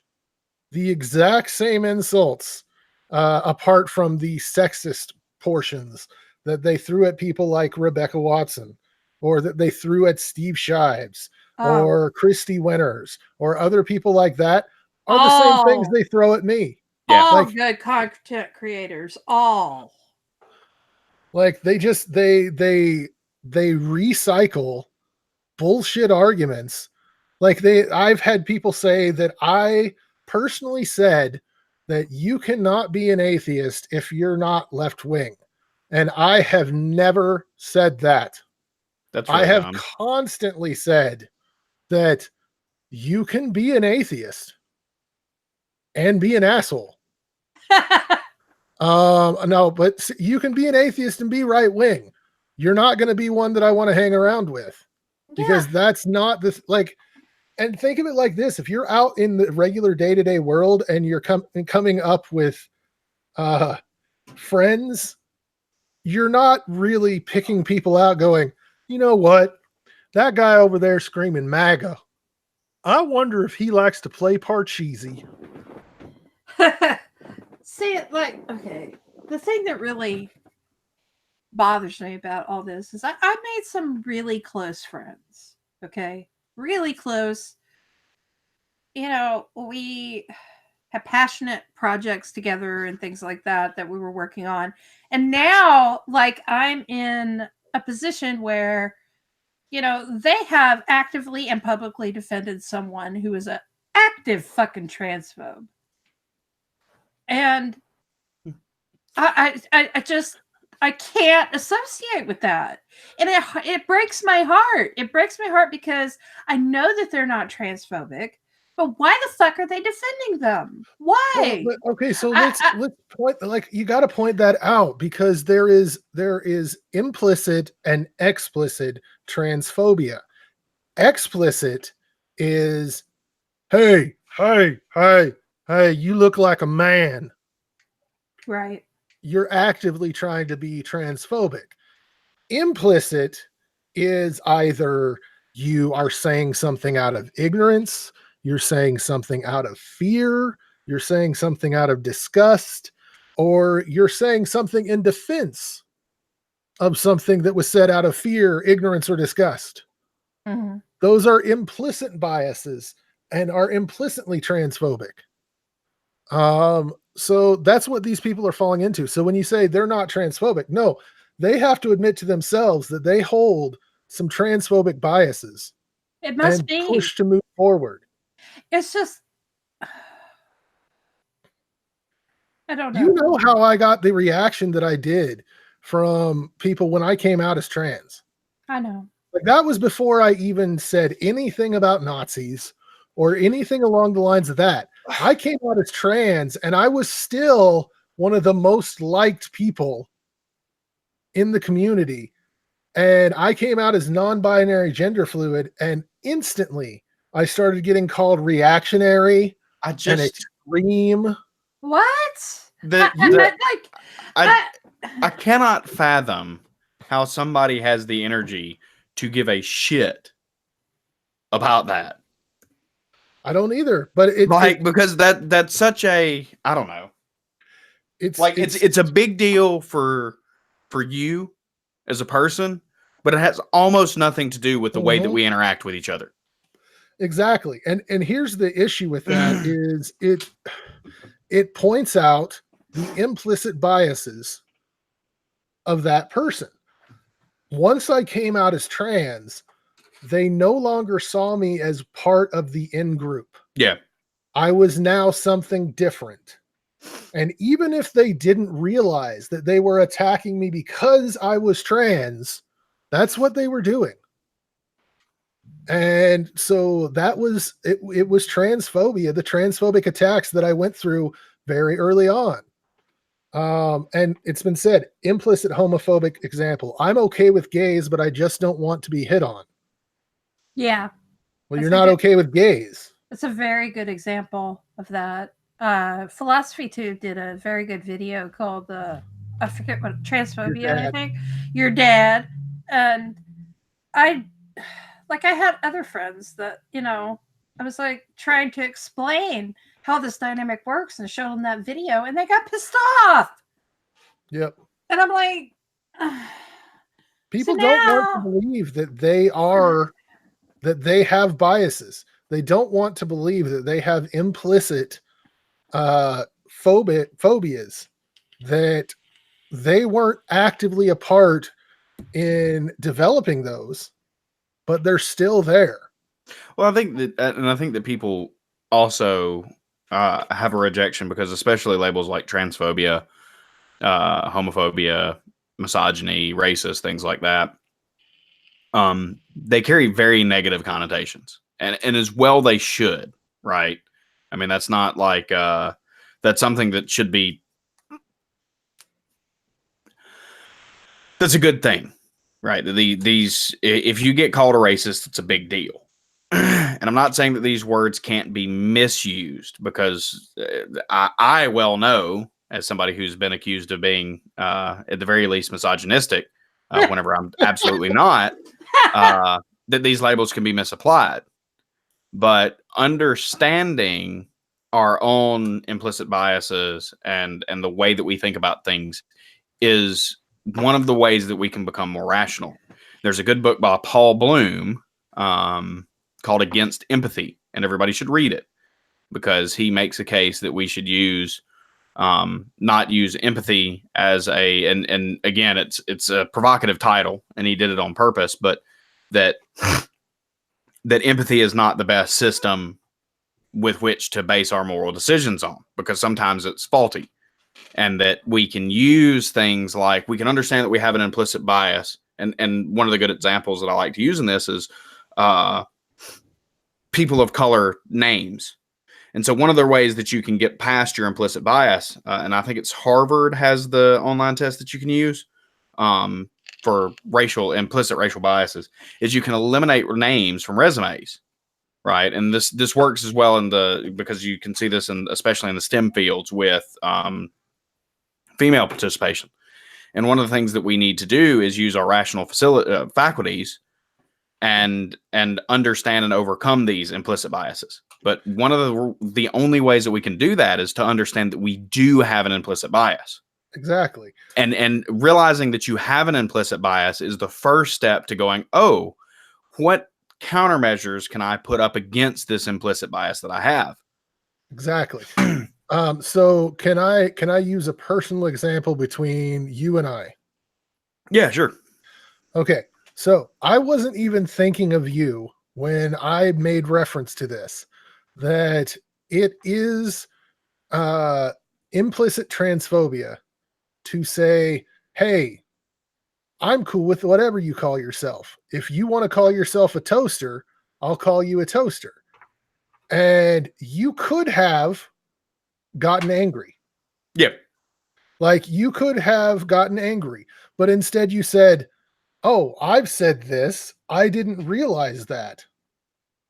And yeah, and the other thing, and another point to that is now I know that that's something that's not cool to say.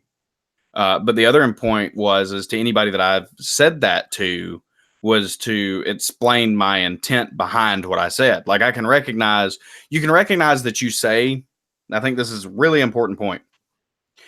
You can recognize that what you say can be harmful, even though your intent is good.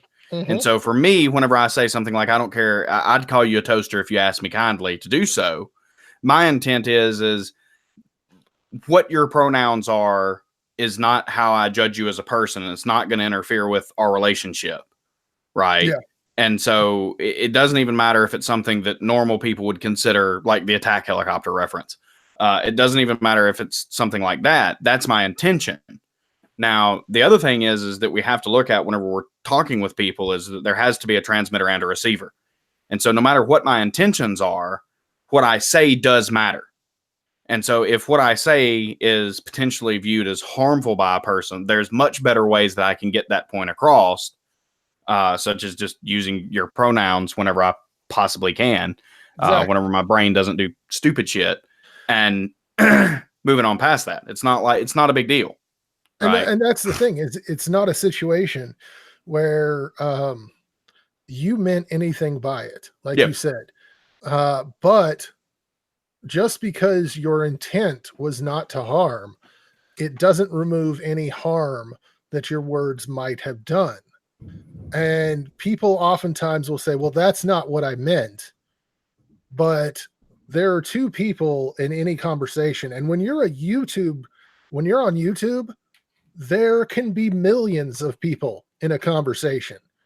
And if you don't say what you mean, or people are able to take from it, and if you harm people with what you said, even if you didn't mean to, even if there was no intent behind it, you still created harm. And you are still, in my mind, responsible for correcting that harm in some way. Yes. Yeah, and I mean, I think that the bear is saying that there are certain points where intention should be taken into account. Like this isn't just a black and white issue. Oh yeah. You know, you should recognize that there's a difference between somebody saying, let me see, I'm going to try to phrase this as you should realize that there's a difference between my intent in saying something like that and somebody who is truly transphobic. Like that intent should be taken into account, especially if it's further explained. But that doesn't give you license to continue using that sort of language in that way. And yes, there are certain cases where we don't need to cede the power of language. But again, it kind of goes back to your personal ethical system. Yeah. Because like for me, you feeling comfortable in who you are is something that I feel like that it's a moral ought that I facilitate. And so if that means using your pronouns or avoiding certain phrases that might unknowingly cause harm to you, then that's something that I feel like is a moral ought for me. And so, I mean, it's like, I don't know. I am probably one of the most ignorant people on this whole conversation that has ever existed. Right. And I still stumble through it in a lot of cases, but it's not like we've ever had any major hiccup because of it. No, and like you said, there's a mass. So I'll give an example of the difference in intent and not intent, or when even if the intent, it can still be worse. So let's take the example of saying, hey, if you want to be called a toaster, I'll call you a toaster. That, though harmful, is not the same as someone over on the other side going, huh, yeah, I'll use your pronouns as long as you call me an attack helicopter. Yeah, you can definitely tell in those instances, but when it comes to intent, sometimes it's ambiguous. So you can't really know for sure. And I don't know. I guess that's why I lean towards more of a consequentialist kind of viewpoint when it comes to these things. Because regardless of your intent ultimately doesn't impact the world. What impacts the world is the consequences of what you have done and what you have said.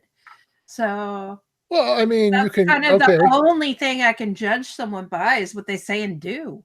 So let's go with a off the wall crap analogy. let's just go hyperbolic.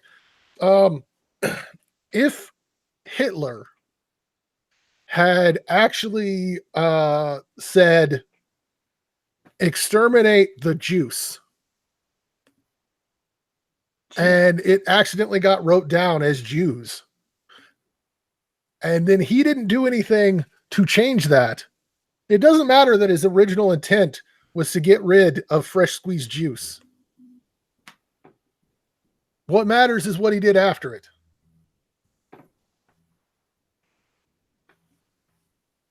And I've killed it. That's a really weird analogy. I'm not sure what to think about that. Well, I mean, that's just taking intent to like I'm exacerbating intent to show how ridiculous it is. No, it is. And one of the things that like for me especially, the concept of microaggressions was really hard to wrap my head around, right? Because especially whenever I was reforming my beliefs after I dropped my conservative Christian values, things like microaggressions just didn't make any sense, right? And a lot of the times I think it's because there are radicals on either side, and some of the things that you hear, especially if you have been more in a anti-SJW thing, are ridiculous examples where people lose their shit over a seemingly benign microaggression, where it's just like you have this radical meltdown, and like that happens, right? I've been framed as misogynistic before. Like that's not a comfortable place to be in, and I've been framed as a racist before, and other things along the course of my life that I'm definitely not. So I'm not saying that these terms don't get misused, but at the same time, some of this stuff is, you have to change the way that you view, or at least attempt to change the way that you view the world, especially whenever it comes to things like transphobic comments and internal biases and things like that, and like microaggressions. You have to stop thinking about, I'm looking at this issue from my perspective. You know, you have to think about the other person and the way that they could receive your words, the way that your words could be interpreted. And then you have to look at it and go, yes, I can understand why that might be offensive. But unless you're willing to take that step to away from the way that you view what you're saying into the way that somebody might receive what you're saying, then you're just not going to get it. Yeah, exactly. Snarky, are you passed out? No, I'm not passed out. I didn't drink that much. I mean, am I even slurring? Am I slurring yet? Yeah, anyway. No, it's... I don't know. I feel like we want to have like this clear-cut way of defining other people and putting them in categories when it's not that simple. But people are multifaceted and very complex, especially in when it comes to expression and what they think and how they feel. So, you know, it's really difficult to tell what someone else's intents or what their motives are. All you can go by, in my opinion, is what they produce. And I hate to quote Jesus, but a tree is known by its fruit. That's kind of the most simple way that I can look at other people. If they say transphobic bullshit, then I mean, I can't say necessarily they're a transphobe, but I can say for a fact they have transphobic rhetoric. So, what's really funny to me is whenever I make that statement, someone will automatically, never fails, happens every fucking time, say that I accuse someone of being a transphobe when I say that they use transphobic rhetoric. That's just simply not the case. I really, I mean, it might be the case that they happen to be a transphobe, right? But if I make that accusation, they are a transphobe, then that just kind of stifles the conversation completely, because I'm not talking about that person. I'm talking about what they said. And what they said was transphobic. So at least we can have some kind of progress when it comes to having a conversation about what the fuck people are saying and doing, and not so much about who they are. Because I think who a person is kind of like the boat of Theseus or the ship of Theseus. Who you are can change from moment to moment. You are cultivating yourself. You aren't something that just is, but you are also becoming.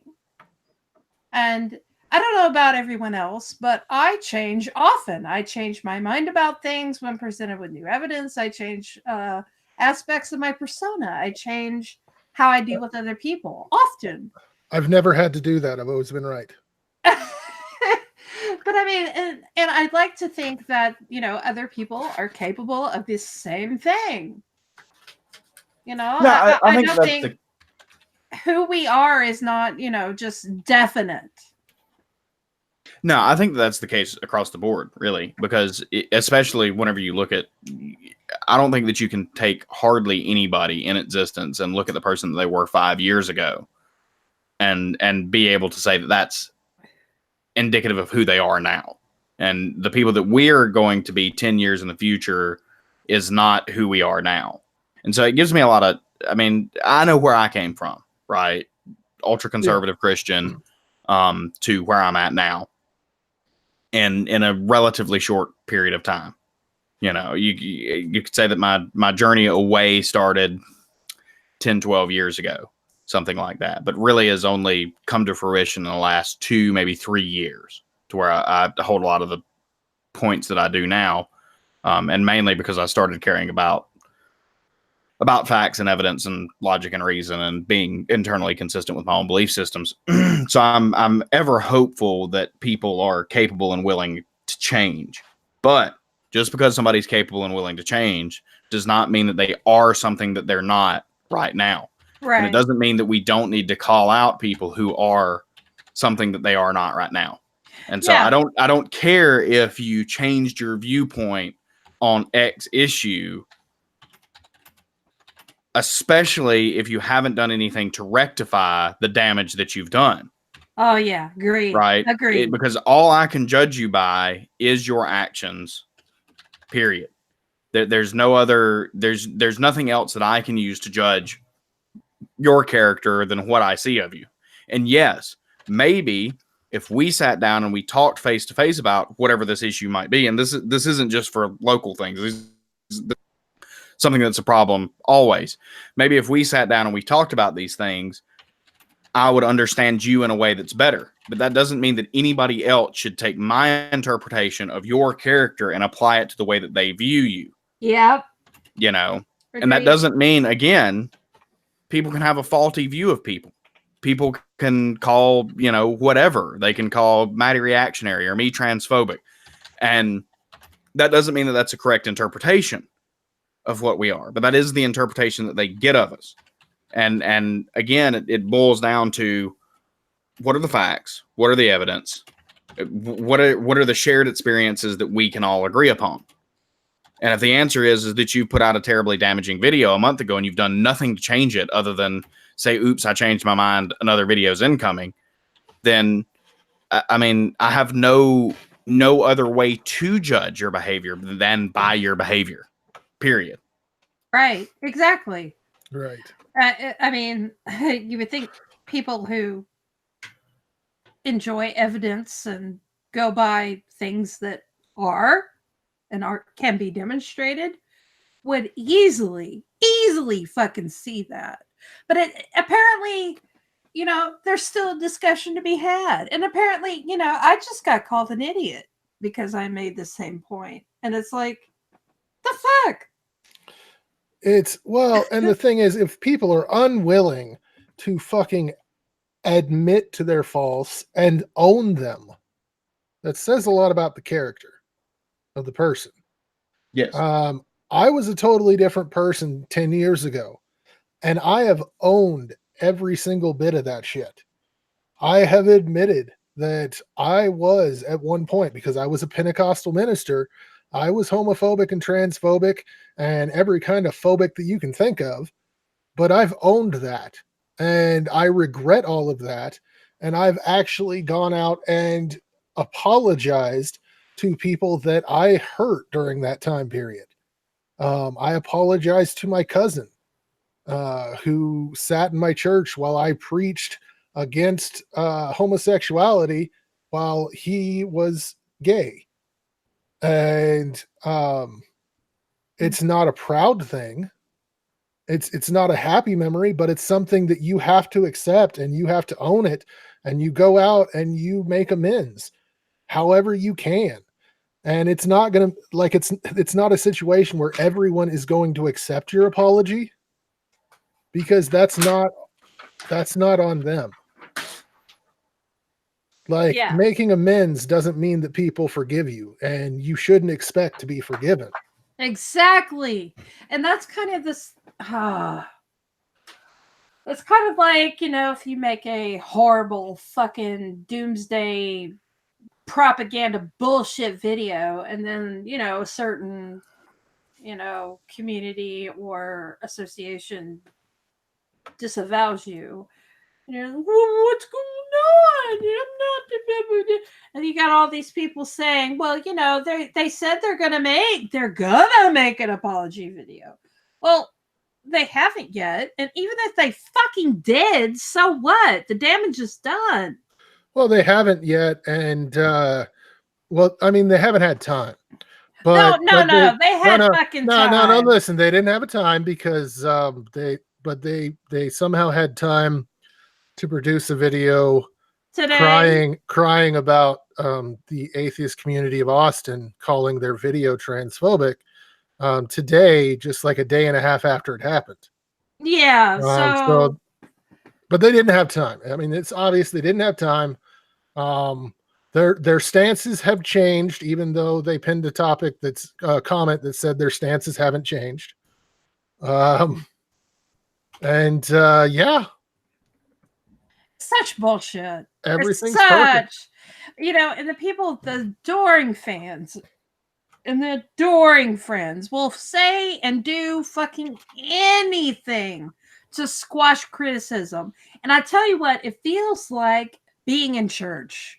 It really fucking does. Well, it definitely is. Protect your own. And if you've ever been a part of an evangelical church, protect your own as a part of it. Even if you're not evangelical, protect your own as part of the Catholic Church. That's why the Catholic Church has gotten away with all of these sex scandals over the years, was because even though it was something awful, we got to protect our own, because what are the people outside going to think? What the fuck did I join the atheist community for anyway? To become famous. I fucking never wanted to be famous. I don't even like being on camera.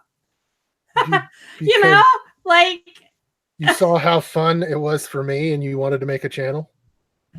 Yes. I think I just wanted to have my voice heard. And yes, I wanted to have discussions about burps and philosophy. Well, and here's the deal. I'll just go with Socrates' apology. It's hurting the people who aren't accepting the truth more than it's hurting us, because they have to give up things that are crucial to themselves, their principles, their ethics, who they are as a person. They're giving up. And we've given up nothing. I've given up a lot of friendships. But were they friends? Like, were they actually friendships? I know. I thought they were. You know, there was X and O that we had in common or whatever. But then, like, there's a certain boundary. And it's not like just a simple fucking disagreement. It's... I have trouble with pronouns. Well, go fuck yourself. Fuck you. Like, I mean, a lot of times though, we're friends with people, right? And we can develop meaningful friendships for the simple fact that the issues that we disagree with just haven't come up yet. Exactly. Right. And then whenever they come up, you may find that you have some sort of fundamental difference with the person in question. Then it becomes, is this something that we can work through, or is this something that we need to end the friendship over? And and at a certain point, it's just like, hey, we'd rather not associate with each other. Well, it's with whatever it is. Imagine you have a coworker, and at work you enjoy talking about the Cubs. You both are Cubs fans, and so at work you talk about Cubs all the time, and you just love it. And so one weekend you invite your friend over to watch a Cubs game. It's going to be great because you guys have become friends because you're both Cubs fans and you just love talking about the Cubs. And they're sitting on your couch, and as the game's going on, they start talking about how much they hate Indian people. And they start spouting really racist shit at a baseball player on the opposing team that is Indian. And they're sitting there this whole time. Now, you still love the Cubs. You both love the Cubs. But you're probably going, I should have known a little more about this person before I invited them into my home. And that's what happens a lot on YouTube. Yeah. I really should have known a little more about this person before I invited them into my home and onto my platform. Yeah, and I've seen people like Telltale mention that they shouted people out that they regretted before and things like that nature. But like, I started this chat out thinking, well, you know, we'll talk about something random, but eventually I'd like to talk about the human condition. Ultimately, I think we kind of covered it. Kind of. But, I mean... good disclaimer is the first hour of the show was all satire. Yeah. After that, we got serious. I would just like to say, for the record, that anything I say that you don't like is satire. Yeah. It's just mean, bro. It's just a joke. And we're just being... It's hyperbole. Yeah, it's all hyperbole. But one thing that I wanted to touch on was this idea that, granted, I have actually made some very good friends on this platform, and I've met some wonderful people. And I've met some wonderful people that turned out to be shit people. But one thing that I do have an issue with the current reality that we live in is it seems kind of fake. Okay, it seems like not like you can make all these connections in an instant. You can have instant gratification.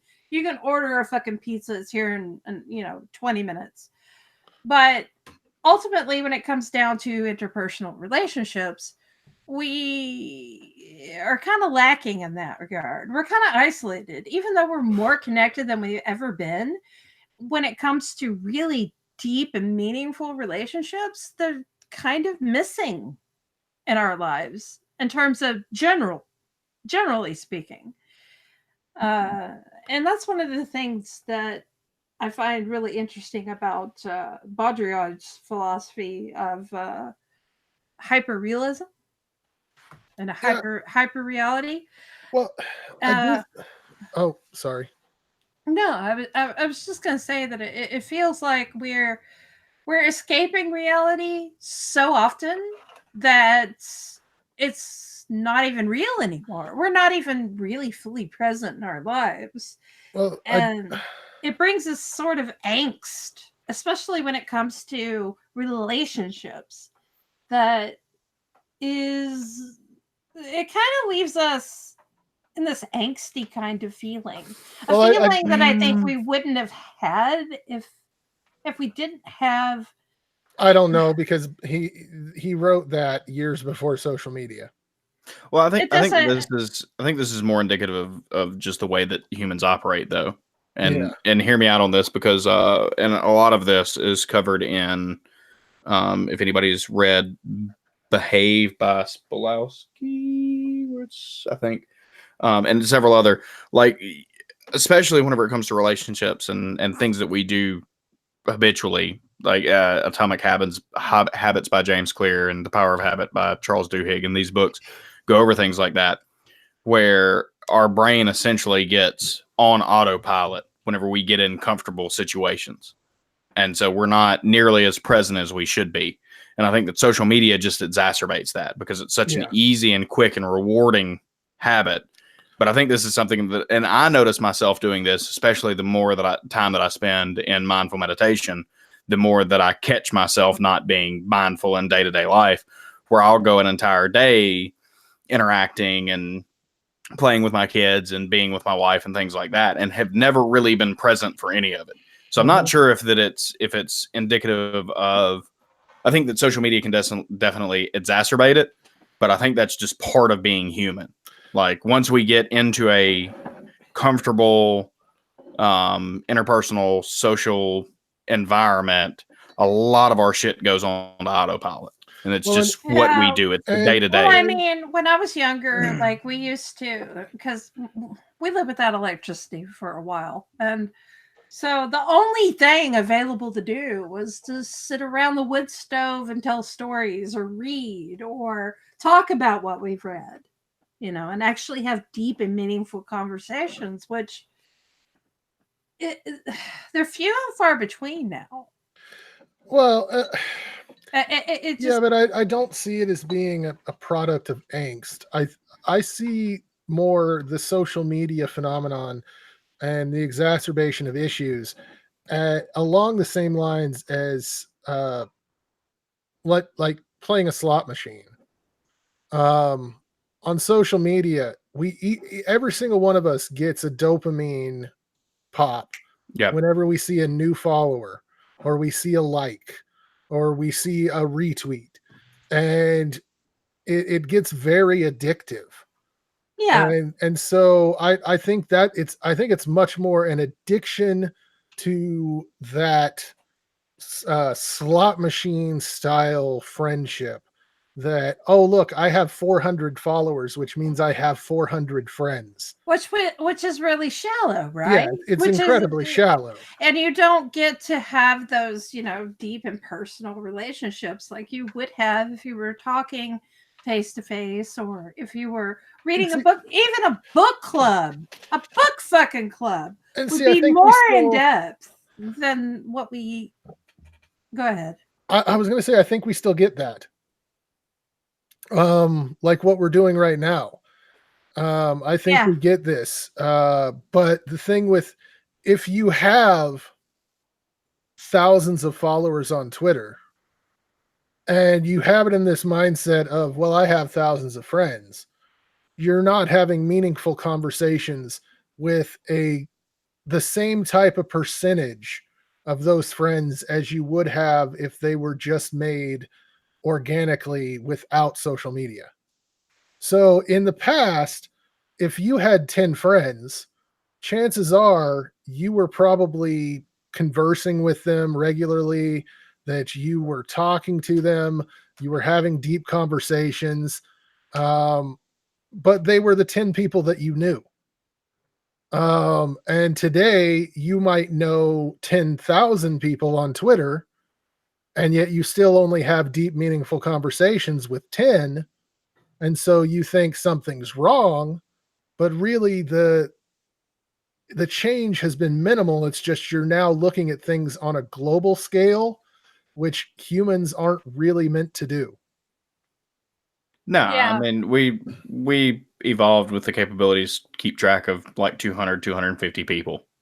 I mean, that's like the set points in our brains. And another point is, you know, like whenever we're doing, like, say, social media, whenever you have no followers, getting to 10 followers is a big deal. You see this on Twitter a lot, where people are like, "Oh, I'm up to 20 followers," you know, and then once you get your first 100, well, then 150 is a big deal.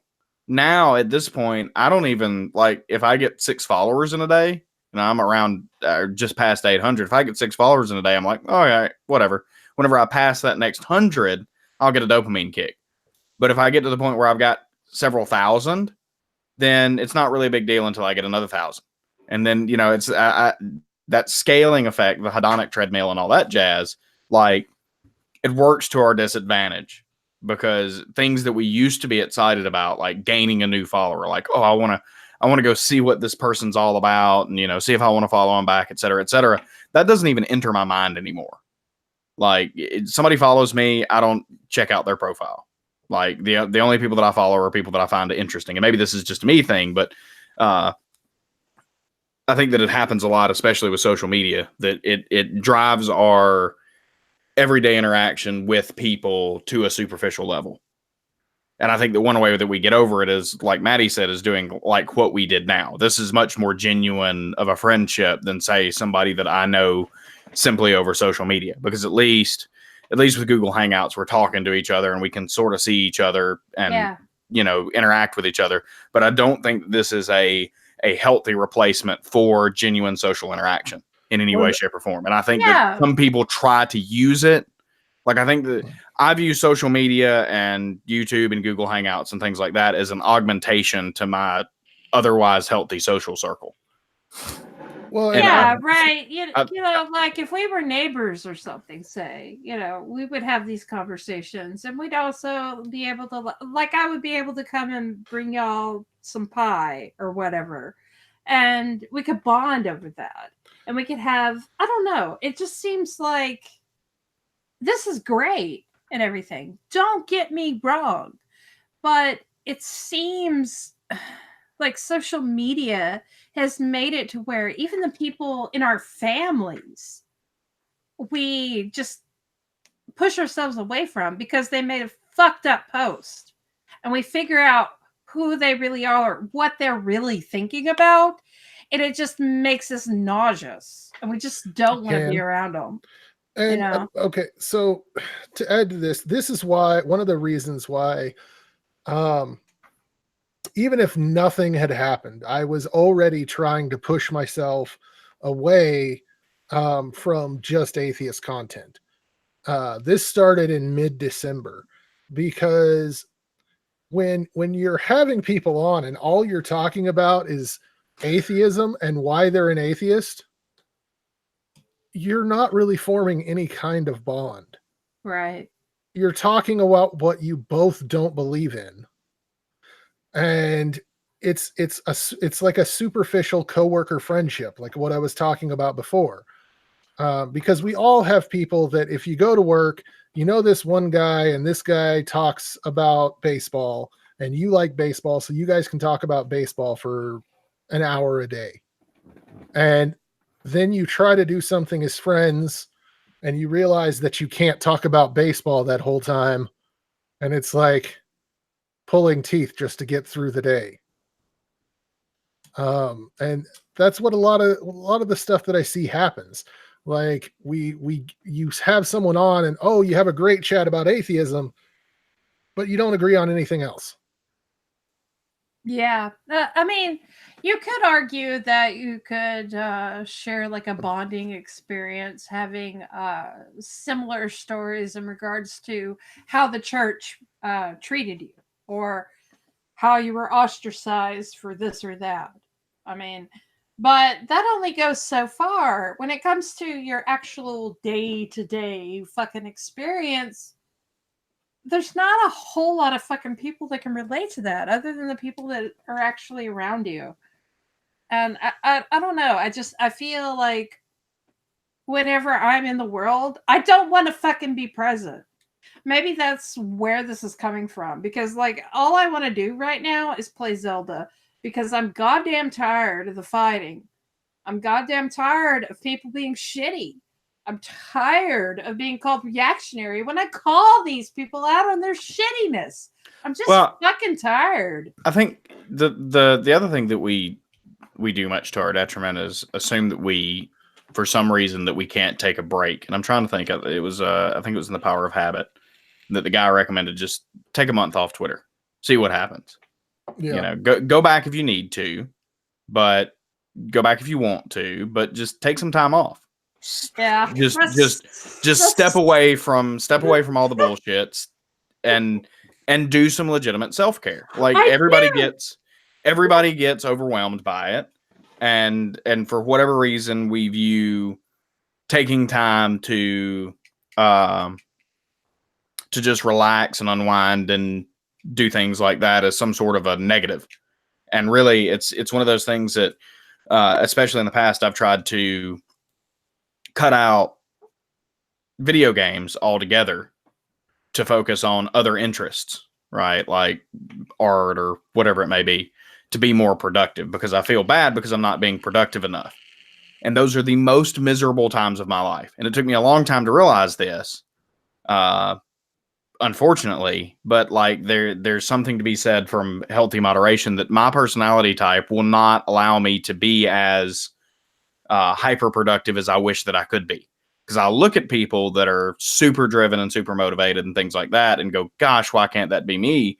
And then as soon as I try to ingrain myself into that lifestyle, I'm fucking miserable. Yeah. Like I need time to just sit back and play games or to read, you know, to zone out and do things like that, or I'm not happy. And the interesting thing about it is that I learned over time is, one, you can overindulge for certain. Like it can become too much of a part of your life, but held in healthy moderation, the times that I do spend being productive are much more rewarding and fulfilling and more productive in general, because I don't feel like shit because I'm not, you know, taking care of my mental needs as I should be. And so there are days where I don't do anything on Twitter. You know, there are days that I just get sick and fed up with the drama and the bullshit. And, you know, I might drop some sort of benign tweet, some sort of shitty snark, and then just leave it alone. Snark! And then I don't know about the being productive thing, because I went out to fix my mower today and realized I didn't have the socket size that I needed. And I couldn't find it at our local stores, and so I couldn't fix my mower. And we live in the middle of nowhere. It's your fault. Yeah, it's my fault, because I'm the one that's native to Iowa and moved here from Texas. But whatever. But yeah, like I realized that I need like a break, a major fucking break from social media. But at the same time, I also feel like this duty to like just fucking call people out, and definitely feel a duty to defend my family, because I've got people out there attacking my family.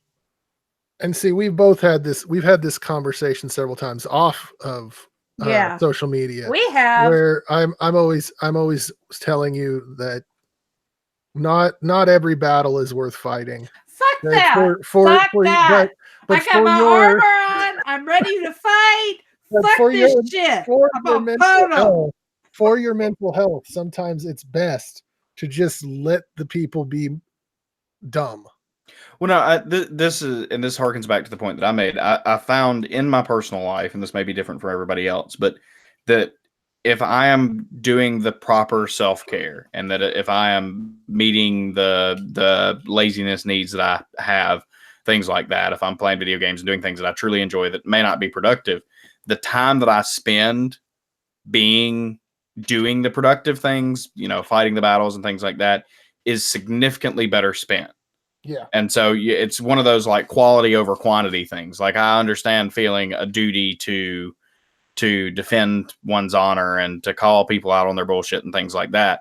But at a certain point, whenever you get, at least I know this for myself, if I get burnt out, I'm doing such a poor job whenever I do that I might as well not be doing it.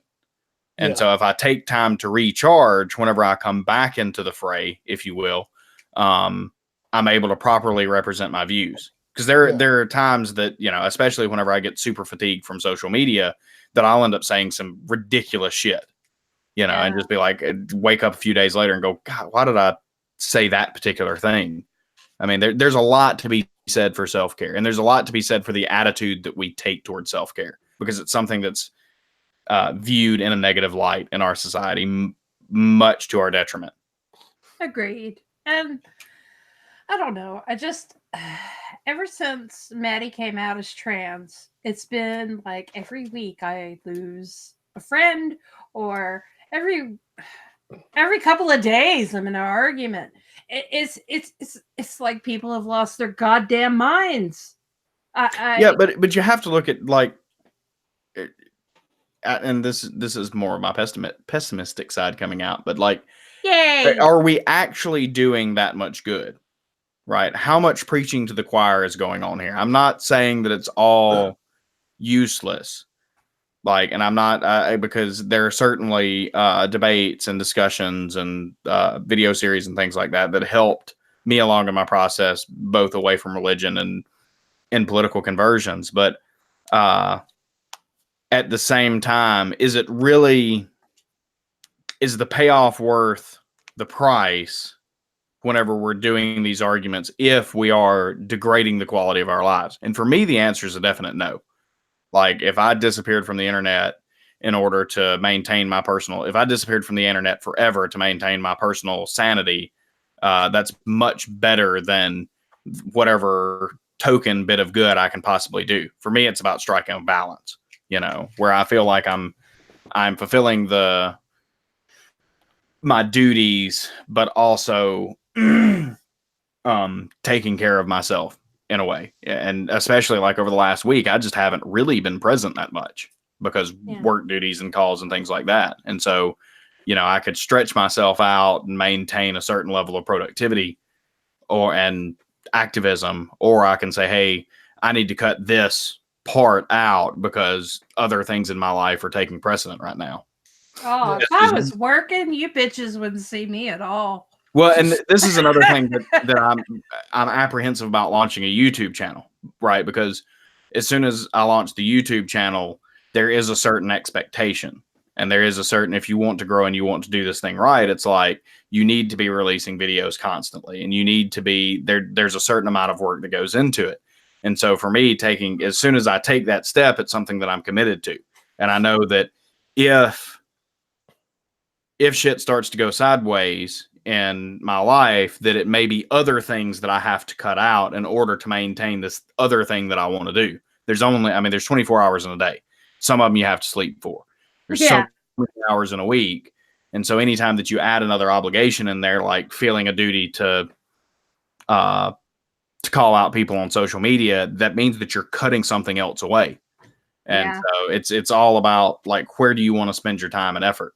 Yeah, the thing is, though, like, when it comes to social media, you never know what the fuck you're gonna get. Like, there's a lot of people that go, "Oh, snarky, here's a bunny," and I'm like, "Yay, bunnies!"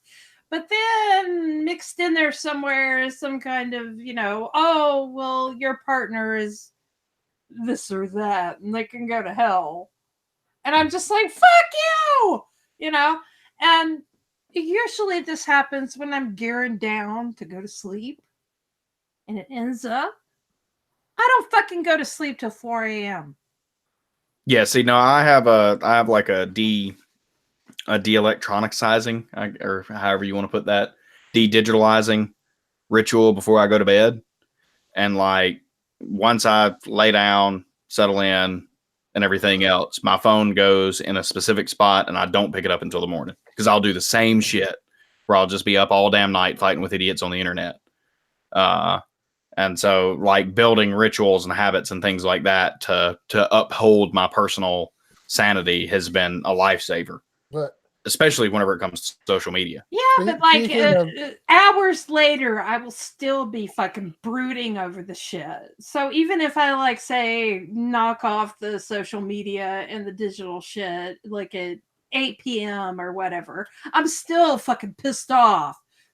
fucking motherfuckers, how dare they? And I just over and over in my mind, because I have this insomnia mania thing going on.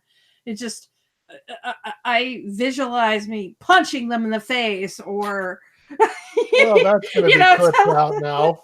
telling them off, or saying things that I should have said, or going over what the fuck they meant or whatever. Yes, I know we need to gear down and everything. Yeah, I was just saying. Yeah, Speaking of going to bed, we're at 2.5 hours, over 2.5 hours now. Well, I do want to say one more thing. I'm really glad that both of you are here to keep my spirits up, because I had this stream because fucking A, I was in a bad mood and I needed my spirits lifted, and I feel better because I've had some whiskey and I've had some laughs, and y'all are awesome. absolutely. Yay! Thank you for that. I really appreciate it. And everybody in the chat, of course, anytime. Evans, you're badass. I love you, man. You're Especially, awesome. Thank you to the 5 hate watchers. Yeah. You're still hanging in there. Y'all are awesome. Hell yeah. And everybody in the chat, there's been some awesome fucking people in the chat. And some not so good ones. We'll let y'all figure out who. No, I'm kidding. That's satire. That's satire again. Now I go sleep because I'm drunk. Oh, y'all take it easy. Yeah, you too. Good night, everybody. Bye. Bye.